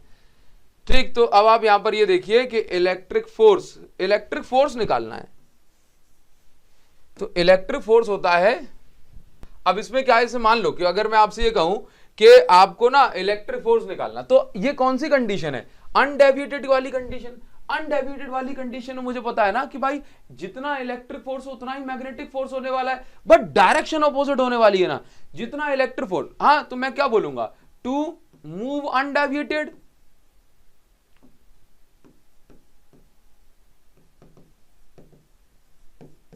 Electric force should be equal to, बताओ जरा, मैग्नेटिक फोर्स। ठीक है, but direction should be opposite, should be opposite. ठीक है, तो आप खुद से सोचो यहां पर कि अगर मैं ये बोल रहा हूं कि ये तो हो गया मैग्नेटिक फोर्स, बी लिख देता हूं, ठीक है, बी लिख देता हूं। अब इलेक्ट्रिक फोर्स कितना है, बोला जितना मैग्नेटिक फोर्स है उतना ही। ठीक है, तो Q mu naught I upon 2 pi D, ठीक है, V, और आप यहां पर ये देख लीजिए कि ये तो इसकी वैल्यू हो गई, ये माइनस का जे कैप है, तो electric field must be plus का J cap, electric force must be plus का जे कैप। समझ गए? तो बस ये बात जो है आपको यहां पर ध्यान रखना है, ये निकाल दिया हमने। क्लियर है बात? क्योंकि देखो ना, अब अगर इलेक्ट्रिक फोर्स नीचे की साइड है माइनस का जे कैप मैग्नेटिक फोर्स, तो इलेक्ट्रिक फोर्स को तो ऊपर ही होना चाहिए ना, तभी तो अनडेविएटेड जाएगा। बताओ, ये बात क्लियर है ना? काफी इंपॉर्टेंट पॉइंट है ये, आप इसको अच्छे से पढ़ के और समझ के चलिए, और इसका जो है आप स्क्रीनशॉट भी ले लो। अब देखना, ये क्वेश्चन मुझसे पूछा गया, काफी इंपॉर्टेंट की कैटेगरी में मैं इसको रखूंगा। कॉन्सेप्चुअल क्वेश्चन है, बस आप कितना सोच सकते हो, कितना लॉजिकल आप सोच सकते हो। शायद 2023-24 का क्वेश्चन है, कब का है ये, 2023 या 24 का क्वेश्चन है। ठीक है, वेलोसिटी सिलेक्टर पर बेस्ड क्वेश्चन है। आपको यहां पर क्या दिया गया कि एक रेडियो एक्टिव सोर्स है, आउटवर्ड मैग्नेटिक फील्ड है, नीचे की साइड इलेक्ट्रिक फील्ड है। ठीक है, पॉइंट पी पर कोई पार्टिकल आकर के हिट करता है। ठीक, तो आपसे क्या कहा जा रहा है कि कोई पार्टिकल अगर पॉइंट पी पर हिट कर रहा है तो इनमें से कौन से 4 ऑप्शन सही होंगे, 4 में से कौन सा ऑप्शन सही होगा। कोई पार्टिकल अगर यहां से पॉइंट पी पे हिट कर रहा है तो 4 में से कौन सा पार्टिकल कौन सा ऑप्शन सही होने वाला, आप मुझे इतना बताइए। ठीक है, वीडियो कर लो पॉज और आंसर देने का ट्राई करो, वीडियो को पॉज और आंसर देने का ट्राई करो। ठीक है, आपको मिल रहे हैं, आपको बढ़िया क्वेश्चन नहीं मिल रहे हैं, मजा आ रहा है? ठीक है, बहुत बढ़िया। देखो जरा क्या लिखा गया है, only particle with E by V will pass through point P. कह रहा है कि सिर्फ वो पार्टिकल ही जो है यहां से जो है पॉइंट पी से पास होंगे जो कि जिनकी जो वेलोसिटी का रेशियो है वो ई बाई बी के बराबर होगा। पहली बात तो बिल्कुल सही है, पहली चीज तो हमें ये लगता है कि हाँ भाई ये बात तो बिल्कुल सही है कि सिर्फ वही पार्टिकल जो है पास हो सकते हैं, क्योंकि हमने पढ़ा है ना कि v is equal to E by B होता है। तो पहली नजर में तो हमें ये सही लग रहा है। ठीक है, लेकिन थोड़ा रुक करके 4 ऑप्शन पढ़ेंगे। Only particle with E by B and neutral particle, बहुत बढ़िया, विल पास थ्रू पी। कह रहा है कि सिर्फ E बाय बी वाले पार्टिकल तो पास होंगे ही, अनडिफ्लेक्टेड अनडेविएटेड, लेकिन न्यूट्रल पार्टिकल अगर है तो वो भी पास होगा इस पॉइंट से। तो अब तो ये वाली बात भी सही लगने लगी कि हां न्यूट्रल पे तो कोई फोर्स लगेगा ही नहीं, है ना, न्यूट्रल पे तो कोई फोर्स लगेगा ही नहीं। हाँ ये बात तो ठीक है। Both positive and negative particle can pass through P, बोला यहां से दोनों positive and negative particle pass हो सकते हैं। अब पहली चीज हम एक बात सोच लें, थोड़ा सा एक बात सोचते हैं कि मुझे पहली नजर में तो ऐसी बात लग रही है कि भाई साहब ये जो जिनका भी जो रेशियो है E बाई बी के बराबर है वो ये वाला ऑप्शन करेक्ट हो सकता है, वो अनडिफ्लेक्टेड पास हो जाएंगे। फिर मुझे बाद में ये समझ में आया कि ये वाली बात भी सही है, न्यूट्रल पार्टिकल भी पास हो जाएंगे। हो सकता है कि दो आंसर सही हो, लेकिन जरा थोड़ा सा अपनी उंगलियों को सेटअप करने की कोशिश करो। मैग्नेटिक फील्ड कहां है? बाहर की side. Let's say positive charge consider कर लेते हैं, मैग्नेटिक फील्ड बाहर की साइड। अब चार्ज जा रहा है इस साइड, मैग्नेटिक फील्ड बाहर, चार्ज का मोशन है, तो मैग्नेटिक फोर्स लगा नीचे पॉजिटिव चार्ज पे, और इलेक्ट्रिक फील्ड अगर नीचे तो इस पे इलेक्ट्रिक फोर्स भी तो कहां लग रहा है? नीचे। इसका मतलब तो ये हो गया कि इलेक्ट्रिक फील्ड और मैग्नेटिक फील्ड दोनों मिलकर के अगर पॉजिटिव चार्ज है तो दोनों नीचे लेके आएंगे, और अगर नेगेटिव चार्ज है तो दोनों ऊपर लेके जाएंगे। इसका मतलब यह हुआ कि कोई चार्ज पार्टिकल अगर इसमें से निकला तो आइदर वो नीचे जाएगा बिल्कुल ही, या फिर वो ऊपर जाएगा, क्योंकि इलेक्ट्रिक फोर्स और मैग्नेटिक फोर्स दोनों सेम ही डायरेक्शन में लग रहे हैं ना। देखो इलेक्ट्रिक फील्ड नीचे तो positive charge along the field force, है ना। तो इसका मतलब है कि भाई साहब कोई भी चार्ज पार्टिकल तो पास नहीं हो सकता, चाहे उसका रेशियो कितना भी हो। तो इसका मतलब है कि ये दोनों बात तो हो गई खराब, ठीक है। बहुत पॉजिटिव नेगेटिव, भाई ये भी गलत हो गया, ये भी गलत हो गया, ये भी गलत हो गया। अब ओनली न्यूट्रल पार्टिकल, सिर्फ न्यूट्रल पार्टिकल अगर यहां से जाएगा तो उस पर कोई फोर्स नहीं लगेगा और वो पास हो जाएगा। बताइए क्या इतनी बात सही है कि नहीं? बहुत बढ़िया। तो इसलिए सी ऑप्शन जो है करेक्ट हो गया आपका, सी ऑप्शन करेक्ट है। आप इसको ध्यान में देते हुए चलेंगे और आगे बढ़ जाएंगे। बताओ कितना लॉजिकल क्वेश्चन दिया, बढ़िया लॉजिकल था। चलो बहुत बढ़िया, चलो हम इसको नोट करके अब आगे बढ़ जाएंगे। और अब मैं आपको थोड़ा सा ले चलता हूं बढ़िया कॉन्सेप्ट पर, ठीक है बच्चों। ये जो आगे क्वेश्चन दिया गया ये मैग्नेटिक मोमेंट पर बेस्ड क्वेश्चन है, ठीक है। अब इस टाइप के क्वेश्चन में जब भी आपसे मैग्नेटिक मोमेंट पूछा जाएगा तो मैग्नेटिक मोमेंट का फॉर्मूला याद रखना, करंट इनटू एरिया होता है, ठीक है। जिस लूप का जो मैग्नेटिक मोमेंट पूछे उस लूप का एरिया आपको पता होना चाहिए कि भाई इसके एरिया का फॉर्मूला क्या है। जैसे स्क्वायर है तो साइड का स्क्वायर, हाँ अगर रेक्टेंगल है तो लेंथ इंटू ब्रीथ, अगर जो है राइट एंगल ट्राइंगल है तो 1/2 बेस इंटू हाइट, अगर इक्विलेटरल ट्राइंगल है तो √3/4 इंटू साइड का स्क्वायर। ये फॉर्मूले होते हैं ना, अगर ये फॉर्मूले आए तो आप आराम से करो। सर्कल है तो πr स्क्वायर, ठीक है। तो आपसे कह रहा है कि एक वायर है जिसकी लेंथ है l, इसमें करंट I फ्लो हो रहा है। आपने इस वायर को ना बेंड करके एक इक्विलेटरल ट्राइंगल के फॉर्म में कन्वर्ट कर दिया। तो आपने इस वायर को किया बेंड, आपने इस वायर को बेंड किया और आपने इसको इक्विलेटरल ट्राइंगल के फॉर्म में कन्वर्ट कर दिया। अब इक्विलेटरल ट्राइंगल के फॉर्म में कन्वर्ट कर दिया। अब आप एक काम करो भाई, इक्विलेटरल ट्राइंगल का मतलब क्या है कि हर एक साइड कितनी हो जाएगी? l/3 l/3, 3 पार्ट में डिवाइड कर दिया तो हर एक साइड l/3 हो गई। बताओ जरा मैग्नेटिक मोमेंट कितना निकल के आएगा? मैग्नेटिक मोमेंट कितना निकल के आने वाला है? तो आप क्या बोलोगे? आप यहां पर बोलोगे कि मैग्नेटिक मोमेंट भाई साहब निकल के आने वाला है कि एरिया, पहले तो एरिया निकाल लो। तो एरिया ऑफ इक्विलेटरल ट्राइंगल क्या होता है? √3/4 इंटू साइड का स्क्वायर।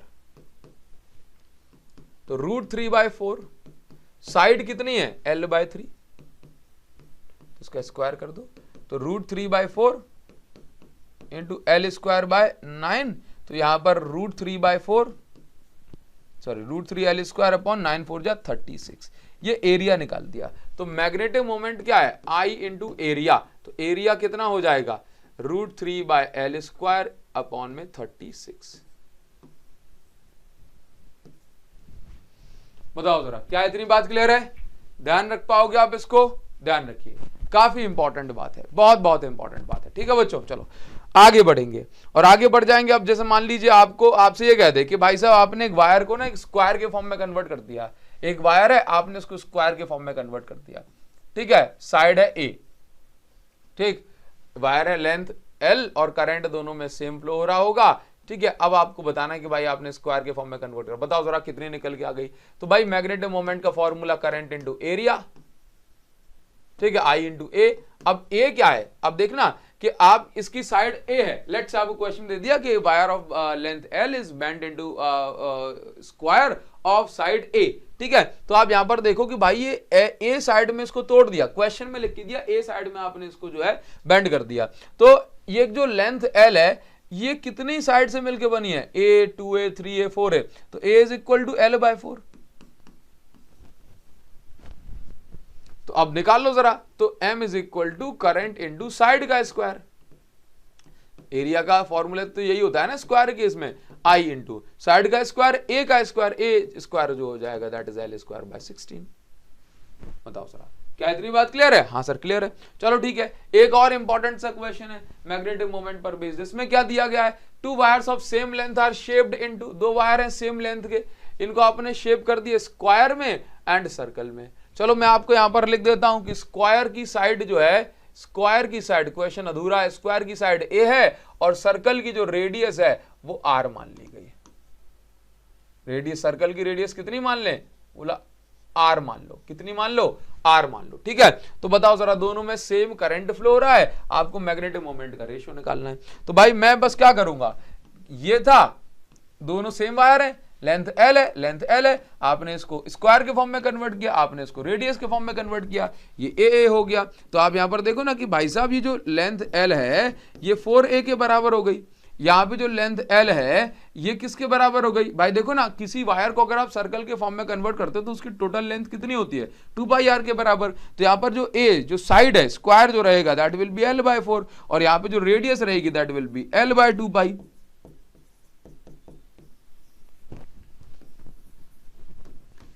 ठीक है, बताओ जरा, क्या इतनी बात क्लियर है, क्या इतनी बात क्लियर है? अच्छा, तो आपको मैग्नेटिक मोमेंट निकालना है स्क्वायर का, मैग्नेटिक मोमेंट आपको निकालना है सर्कल का। तो अगर करंट इंटू एरिया चलेगा अपॉन करंट इंटू एरिया चलेगा तो करंट तो दोनों में सेम इसलिए कट जाएगा, ठीक है। अब इसका एरिया अगर आप ध्यान से देखें, एरिया अगर आप ध्यान से देखो एरिया तो ये कितना हो जाएगा, अच्छा जी, तो एरिया कितना हो जाएगा, तो एरिया को अगर मैं यहां पर कंसीडर करूं तो एरिया, स्क्वायर का एरिया क्या है, साइड का स्क्वायर, तो एल स्क्वायर बाय 16 और इसका एरिया क्या होता है, सर्कल का एरिया, बोला पाई आर स्क्वायर, तो एल स्क्वायर बाय 16, ठीक है। और पाई आर स्क्वायर आप करोगे तो पाई की जगह पाई, आर का स्क्वायर अगर मैं करूंगा तो L square by 4 pi R square, 4 pi square हो जाएगा।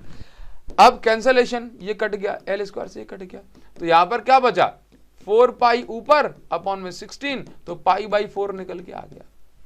कौन सा ऑप्शन सही है, सी ऑप्शन सही है। बताओ, क्या आपको इतनी बात क्लियर हो रही है, दिमाग में बैठ रही चीजें? हाँ सर, चलो आगे बढ़ जाएंगे। आपको कॉन्सेप्ट यहाँ पे मिल रहा है ना, ये है आपका motion of charge in magnetic field. Formula मैं आपको ऑलरेडी बता चुका हूं कि भाई साहब फॉर्मूला जो है mv बाई क्यूबी लग रहा है, ठीक है। इसके बाद फॉर्मूला आपका जो है p अपॉन क्यूबी भी लग सकता है, देन आपका काइनेटिक एनर्जी के फॉर्म में √2m बाई क्यूबी लग सकता है फॉर्मूला।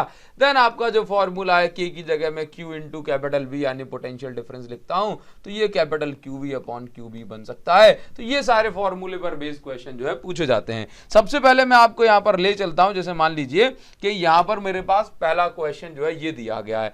अब मैं यहां पर ये पढ़ता हूं, जैसे मान लीजिए आपको ये क्वेश्चन मिल गया, velocity of alpha particle and proton. सबसे पहले तो मैं आपको यहां पर ये बताना चाहता हूं कि alpha particle, proton and neutron के बारे में कुछ बेसिक बातें। जैसे मान लीजिए कि प्रोटॉन का जो मास है, अगर अच्छा जैसे मान के चलो मैं आपसे ये कहूं कि अल्फा पार्टिकल, तो अल्फा पार्टिकल में क्या होता है कि 2 प्रोटॉन होते हैं और 2 न्यूट्रॉन होते हैं, ठीक है। और प्रोटॉन न्यूट्रॉन का मास लगभग सेम होता है, तो हम क्या बोलते हैं कि अल्फा पार्टिकल का जो मास है ये प्रोटॉन के मास के 4 गुना होता है, ठीक है। जबकि ड्यूट्रॉन का मतलब होता है एक प्रोटॉन और एक न्यूट्रॉन, ड्यूट्रॉन का मतलब है एक प्रोटॉन और एक न्यूट्रॉन। तो ड्यूट्रॉन का जो मास होता है ये होता है 2 times of mass of proton, ठीक है।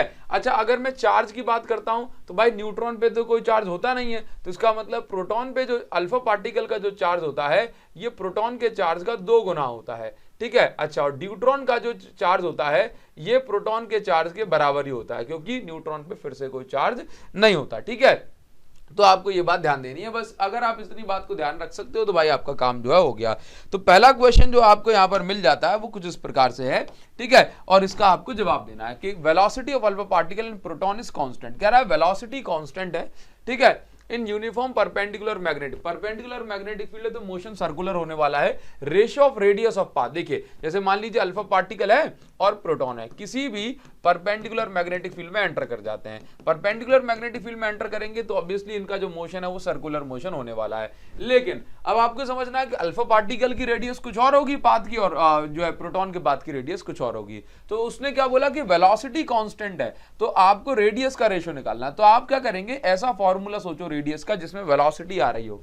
तो रेडियस का ये फॉर्मूला होता है r = mv/qb, ये फॉर्मूला होता है। अब देखना दोनों सेम मैग्नेटिक फील्ड में घुस रहे हैं ना, तो वेलोसिटी दोनों के लिए कांस्टेंट है, इसलिए मैंने mv/q वाला फॉर्मूला लगाया। मैग्नेटिक फील्ड भी दोनों के लिए कांस्टेंट है। तो रेडियस जो है किस पे डिपेंड कर रही है, रेडियस डिपेंड कर रही है मास पे और चार्ज पे। तो मैं क्या करने वाला हूं यहाँ पे कि मुझे रेडियस ऑफ, पहले लिखा था अल्फा पार्टिकल, बाद में लिखा है प्रोटॉन, तो radius of alpha particle upon radius of proton निकालना है। तो मैं क्या करूंगा, mass of alpha particle upon charge on alpha particle into, ये पलट जाएगा। अब बारी आई रेडियस ऑफ प्रोटॉन की, तो प्रोटॉन का चार्ज अपॉन इसका चार्ज, ठीक है। नाउ अब ध्यान से देखिए, जरा ध्यान से देखो। तो अब आप समझो यहां पे अल्फा पार्टिकल क्या है, 4 टाइम्स मास ऑन प्रोटॉन, ठीक है। अल्फा पार्टिकल पे charge 2 times charge on proton, proton के फॉर्म में कन्वर्ट करिए तभी तो कैंसिल होगा। बस कितना आ रहा है, 2:1, तो 2:1 इसका करेक्ट आंसर हो गया, ठीक है। चलो बहुत बढ़िया। अब जैसे मान लीजिए, मान लो इसका मतलब ये हो गया कि अल्फा पार्टिकल और प्रोटॉन की रेडियस का रेशियो 2:1 है ना। चलिए अब देखिए, अब आगे बढ़ेंगे। अब नेक्स्ट क्वेश्चन आपको मिल रहा है। अब इसी क्वेश्चन में आपको ऐसे मिल गया कि momentum of alpha particle and neutron is same, कह रहा है मोमेंटम सेम है, ठीक। तो ऐसा फॉर्मूला लगाना जिसमें मोमेंटम आ रहा है, find ratio of their radius, tell which particle has highest frequency, ठीक है। बहुत बढ़िया, देखिए जरा। तो सबसे पहले रेशियो ऑफ रेडियस निकालते हैं। तो पहले तो रेडियस का ऐसा फॉर्मूला इसमें मोमेंटम आ रहा हो, तो मैंने कहा p/qb लगा दिया, ठीक। अब देखना दोनों सेम मैग्नेटिक फील्ड में एंटर कर रहे हैं ना, ठीक है। नाउ अगर अलग अलग होगी तो अलग अलग लिख के देगा, अगर लिख के नहीं दिया तो कांस्टेंट या सेम मैग्नेटिक, तो मोमेंटम दोनों के लिए कांस्टेंट, मैग्नेटिक फील्ड दोनों के लिए सेम, ठीक है। तो इसका मतलब रेडियस किसके इनवर्सली प्रोपोर्शनल, बोले चार्ज के। तो आपको किस किस का रेशियो निकालना है, अल्फा पार्टिकल के पाथ की रेडियस है ड्यूट्रॉन, तो रेडियस ऑफ ड्यूट्रॉन, सॉरी पहले radius of alpha particle upon radius of deuteron. तो चार्ज का इनवर्स रिलेशन है ना, तो मैं यहां पे क्या लिखूंगा, charge on deuteron upon charge on alpha particle, हो गया इनवर्स रिलेशन, ठीक है। बस देखिए, तो अब ड्यूट्रॉन पे charge same as proton, and अगर मैं यहां पर बात करूं ना, तो ड्यूट्रॉन पे charge same as proton, alpha particle पे चार्ज 2 टाइम्स ऑफ प्रोटॉन, तो कितना आ गया, 1:2 आ गया। भाई जो कांस्टेंट है उसको नहीं लिखना बस, ठीक है। 1:2 निकल के आ गया। तो रेडियस का रेशियो आपका कितना आ गया, 1:2। अब which particle is higher frequency, तो फ्रीक्वेंसी का फॉर्मूला qb/2πm। फ्रीक्वेंसी किसकी हायर होगी, किसकी फ्रीक्वेंसी हायर होगी, देखना। अब सबसे पहले आप ये समझ लो कि फ्रीक्वेंसी डिपेंड कर रही है यहां पे, मैग्नेटिक फील्ड सबके लिए सेम, 2π सबके लिए सेम, मास दोनों का अलग अलग है, तो फ्रीक्वेंसी डिपेंड कर रही है q/m पे। फ्रीक्वेंसी किस पे डिपेंड कर रही है, q/m पे। तो चलो मैं एक काम करता हूं, frequency of alpha particle upon frequency of proton में निकालता हूं। तो यहां पर charge on alpha particle upon mass of alpha particle, फिर प्रोटॉन अपॉन में, तो पलट के ऊपर चला जाएगा। तो मास ऑफ प्रोटॉन है कि ड्यूट्रॉन है, ड्यूट्रॉन है, mass of deuteron upon charge on deuteron, बस कर लो इसको। तो ये 2 times of charge on proton, ठीक है, इनटू ये same as charge on proton, ये इसका मास होता है 2 times of mass on proton, इसका मास होता है 4 times of mass on proton. 2 2 जा 4 और ये सब कट जाएगा, 1 बचेगा, 1:1। इसका मतलब है कि दोनों की फ्रीक्वेंसी कैसी है, मतलब दोनों की फ्रीक्वेंसी सेम है, सेम फ्रीक्वेंसी, ठीक है, बताओ इतनी बात क्लियर हो गई। तो फ्रीक्वेंसी का फॉर्मूला अगर आपको पता नहीं होता तो बताओ काम बन पाता नहीं। ठीक, टाइम पीरियड किसका सेम होगा, बोला टाइम पीरियड कोई लेना देना नहीं है। ठीक, अब यहाँ पे टाइम पीरियड फ्रीक्वेंसी सेम तो टाइम पीरियड सेम है। ठीक है, टाइम पीरियड वेलोसिटी पे या स्पीड पे डिपेंड नहीं करता। चलो आगे हम बात करेंगे। नेक्स्ट क्या दिया हुआ है, next alpha particle and deuteron है। अल्फा पार्टिकल एंड ड्यूट्रॉन है, इनको एक्सेलरेट करते हैं, सेम पोटेंशियल डिफरेंस है। ठीक है, then find the ratio of their kinetic energy and radius, मतलब पाथ के रेडियस का रेशियो निकालना है। वीडियो को पॉज करके खुद से ट्राई कर सकते हो, वीडियो को पॉज करके खुद से ट्राई करो गाइस, वीडियो को पॉज करके खुद से ट्राई करिए, वीडियो को पॉज करके खुद से ट्राई करो कि अल्फा पार्टिकल एंड इसकी काइनेटिक एनर्जी का रेशियो देना है आपको। तो अल्फा पार्टिकल एंड अच्छा दोनों को सेम पोटेंशियल डिफरेंस एक्सेलरेट करा है, तो आप ऐसा फॉर्मूला बताओ ना जिसमें पोटेंशियल डिफरेंस आ रहा हो, रेडियस का ऐसा फॉर्मूला इसमें पोटेंशियल डिफरेंस आ रहा हो। ठीक है सर, बता देंगे। ठीक, तो ये फॉर्मूला लगाना पड़ेगा सर हमें, √2m/q_v पोटेंशियल डिफरेंस वाला अपॉन QV। ठीक है, चलो एक काम करते हैं, पहले काइनेटिक एनर्जी का रेशियो निकालते हैं। ये जो ऑप्शन दिए गए शायद आपको रेडियस का दिया गया होगा। ठीक है ना, रेडियस के ऑप्शन है, रेडियस के ऑप्शन है, रेडियस ऑप्शंस। तो पहले काइनेटिक एनर्जी का रेशियो निकालें। तो काइनेटिक एनर्जी किसकी, काइनेटिक एनर्जी अल्फा पार्टिकल की अपॉन काइनेटिक एनर्जी ड्यूट्रॉन की। तो अब देखना kinetic energy K is equal to होता है QV, मतलब काइनेटिक एनर्जी का भी ऐसा फॉर्मूला ढूंढ लिया जिसमें पोटेंशियल डिफरेंस आ रहा था। तो अब देखना अल्फा पार्टिकल अपॉन ड्यूट्रॉन, तो kinetic energy of alpha particle upon kinetic energy of deuteron. अब देखो V से V कट गया, पोटेंशियल डिफरेंस सेम था ना। अब यहाँ पे अल्फा पार्टिकल पे चार्ज कितना है, बोला 2 times of charge on proton, deuteron पे 1 टाइम ऑफ सेम है चार्ज ऑन प्रोटॉन, तो 2/1 ये काइनेटिक एनर्जी का रेशियो आ गया, 2/1 काइनेटिक एनर्जी का रेशियो आ गया। अब बात करूंगा रेडियस के रेशियो की, तो अब आप यहां पर चेक करो, ये वाला फॉर्मूला लगाना है। अब देखना मैग्नेटिक फील्ड सबके लिए सेम, पोटेंशियल डिफरेंस दोनों के लिए सेम, मैग्नेटिक फील्ड दोनों के लिए सेम। ठीक है, चार्ज दोनों पे अलग अलग है, 2 दोनों के लिए सेम है। तो अब आप यहां पर देखिए कि ये जो रेडियस है ये किन पे डिपेंड कर रही है, ये डिपेंड कर रही है आपका जो मास, ये क्यूब m3/q पे डिपेंड कर रही है। भाई पोटेंशियल डिफरेंस सेम है, क्वेश्चन में लिखा है, दोनों सेम मैग्नेटिक फील्ड में घुस रहे हैं, ये भी क्वेश्चन में लिखा होगा। ठीक है, अगर डिफरेंट होगी तो अलग मेंशन करेगा और नहीं होगी तो सेम ही मानी जाएगी। 2 तो भाई सबके लिए सेम है। तो radius of alpha particle and radius of deuteron निकालना है। तो अल्फा पार्टिकल की रेडियस को क्या लिखूंगा, mass of alpha particle charge on alpha particle upon charge on alpha particle. Deuteron upon में तो ड्यूट्रॉन के लिए पलट जाएगा, तो चार्ज ऑन ड्यूट्रॉन अपॉन यहाँ पे मास ऑफ ड्यूट्रॉन, ठीक है, इनटू चार्ज ऑन ड्यूट्रॉन।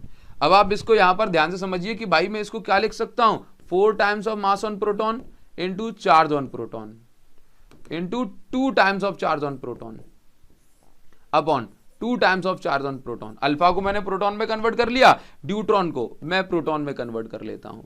ठीक है, तो इसको क्या लिखूंगा, 2 times of mass on proton into same charge on proton. अब आप यहां पे देखिए कि √QP से √MP/QP से √MP/QP कैंसिल हो गया, ये QP से QP कैंसिल हो गया। अब आप यहां पर देखिए ये √2 से √2 कैंसिल हो गया।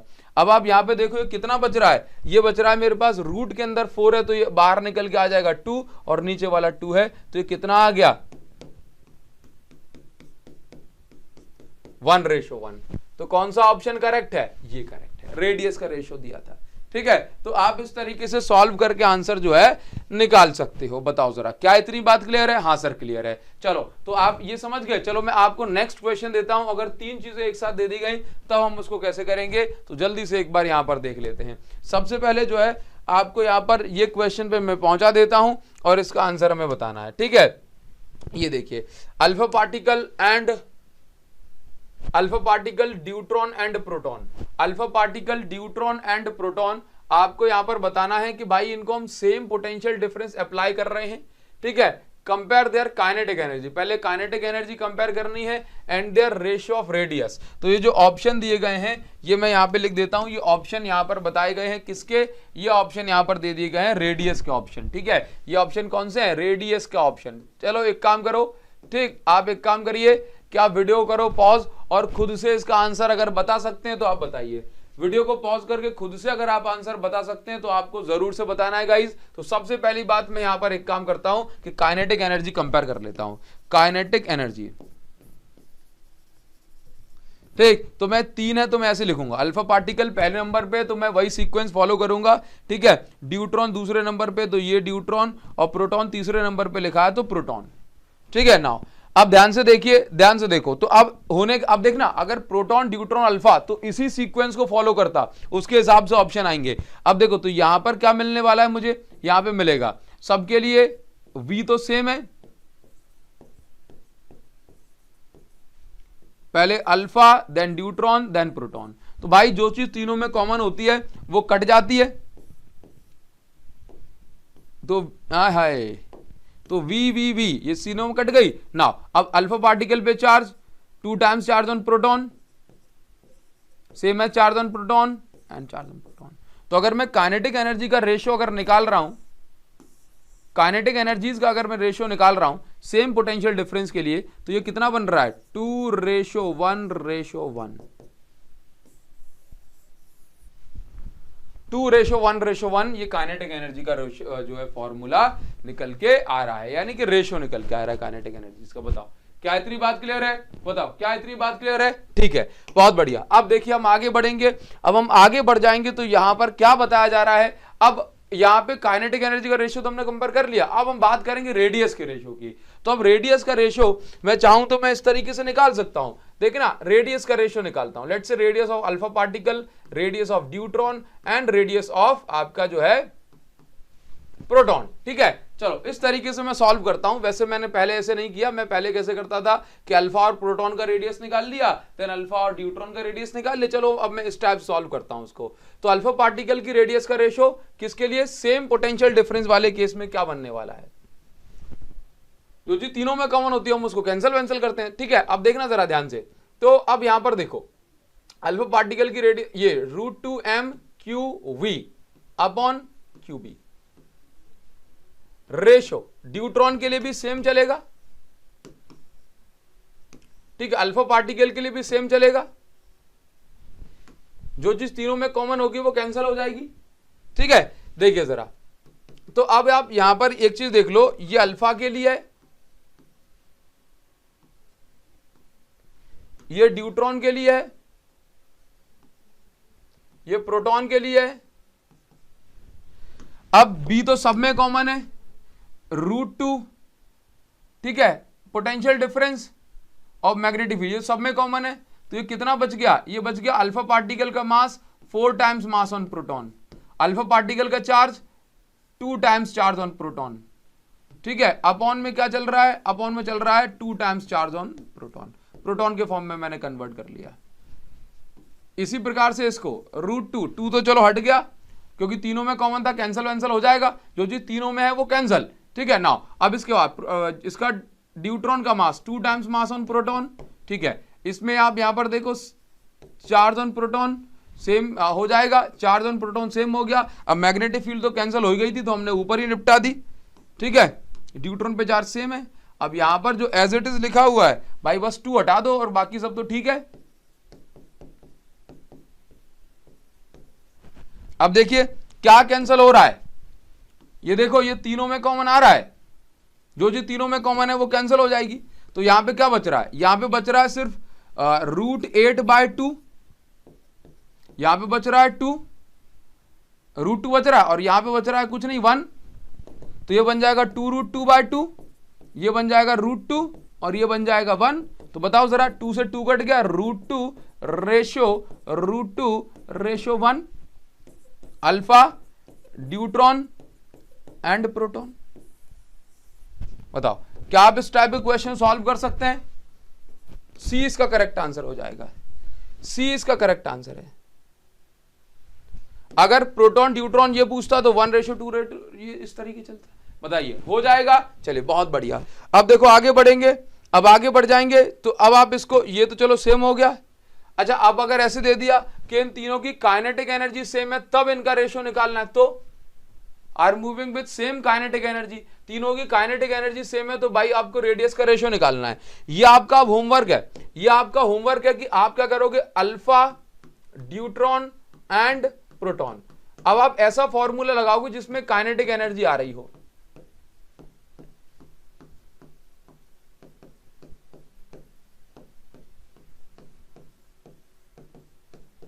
लगा के ऑप्शन में आपको कमेंट सेक्शन में आपको आंसर बताना है कि भाई ये ऑप्शन में रेडियस के दिए हैं, कौन सा ऑप्शन करेक्ट होने वाला है। इनमें से कोई ऑप्शन सही बैठ भी रहा है कि ये नहीं, आपको कमेंट सेक्शन में बच्चों बताना है। कमेंट सेक्शन में ये आपका होमवर्क है। अब तो आप इसको कर लोगे, कमेंट सेक्शन में बताइए, ठीक है। चलो अब मैं आपको नेक्स्ट क्वेश्चन पे ले चलता हूं, जो कि 2000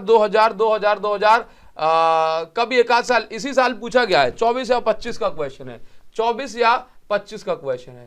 बताओ जरा क्या पूछा गया इस साल। देखिए क्या कह रहा है, सुनिए जरा ध्यान से। कह रहा है पार्टिकल है जिसका मास m है, चार्ज q है, describe circular path, radius r है in magnetic wave. If mass and charge were 2m and q/2 respectively, find ratio of there path. भाई साहब कुछ नहीं कहा, इनिशियल कंडीशन में हमने मान लिया r1 या r is equal to mv/qb होता है, ठीक है। तो आपको क्या कह रहा है, ऐसा फॉर्मूला इसमें m और q आ रहा हो, ठीक। तो आपको आपसे क्या कह रहा है कि अगर मास को हमने कर दिया 2 टाइम्स तो 2m कर दिया, r डैश निकाल रहा हूं, ठीक है। और वेलोसिटी को कुछ नहीं बोला, ठीक है, q। और चार्ज को कर दिया आधा, मैग्नेटिक फील्ड के बारे में कुछ नहीं बोला। तो यहां पर r dash is equal to 2 जा 4 हो जाएगा ऊपर। एक नंबर में ये पूछ लिया गया। इसका मतलब ऐसी बात नहीं सिंपल चीजें नहीं आती यार, आ जाती हैं। डी ऑप्शन इसका करेक्ट हो गया। बताइए क्या इतनी बात क्लियर हो रही है, ठीक है, बहुत बढ़िया। जैसे अभी जो मैंने आपको होमवर्क दिया है, प्रोटॉन, बस सीक्वेंस बदला है। देखो जरा, proton, deuteron and alpha particle having same kinetic energy are moving in this, ठीक है। आपको रेडियस का रेशियो निकालना है कि कौन सा ऑप्शन इसमें करेक्ट है, आप मुझे बता देंगे। मतलब ये आपका होमवर्क है, ये आपका होमवर्क है। अगर इसे मान लीजिए तो आपको बताना है, जैसे मान लो कि रेशो, ये प्रोटॉन किस किस का पूछा है, प्रोटॉन, ड्यूट्रॉन और अल्फा पार्टिकल।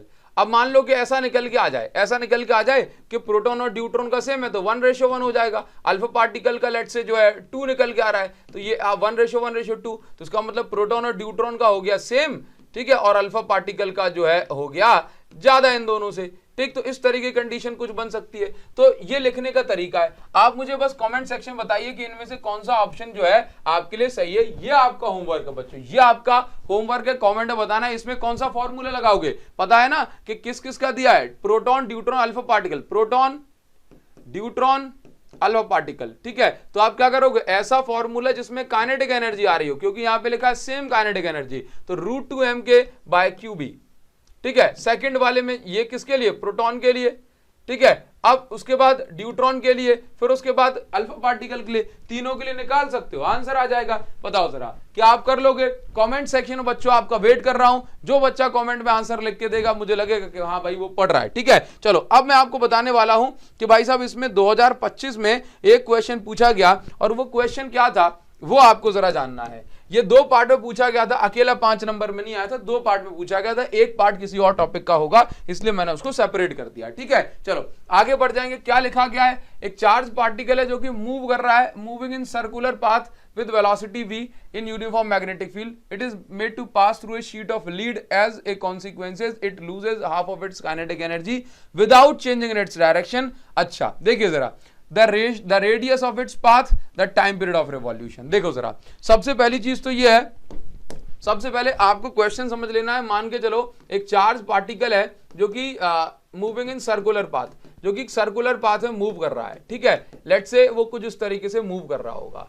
ठीक। It is made to pass through, अब इसकी जो इलेक्ट्रिक लेट से मैग्नेटिक फील्ड को एक लेड की शीट से, या फिर इस पार्टिकल को, मैग्नेटिक फील्ड नहीं, इसी पार्टिकल को एक लेड की शीट से पास कराया गया, ठीक है। तो उसकी आधी काइनेटिक एनर्जी जो है कम हो गई।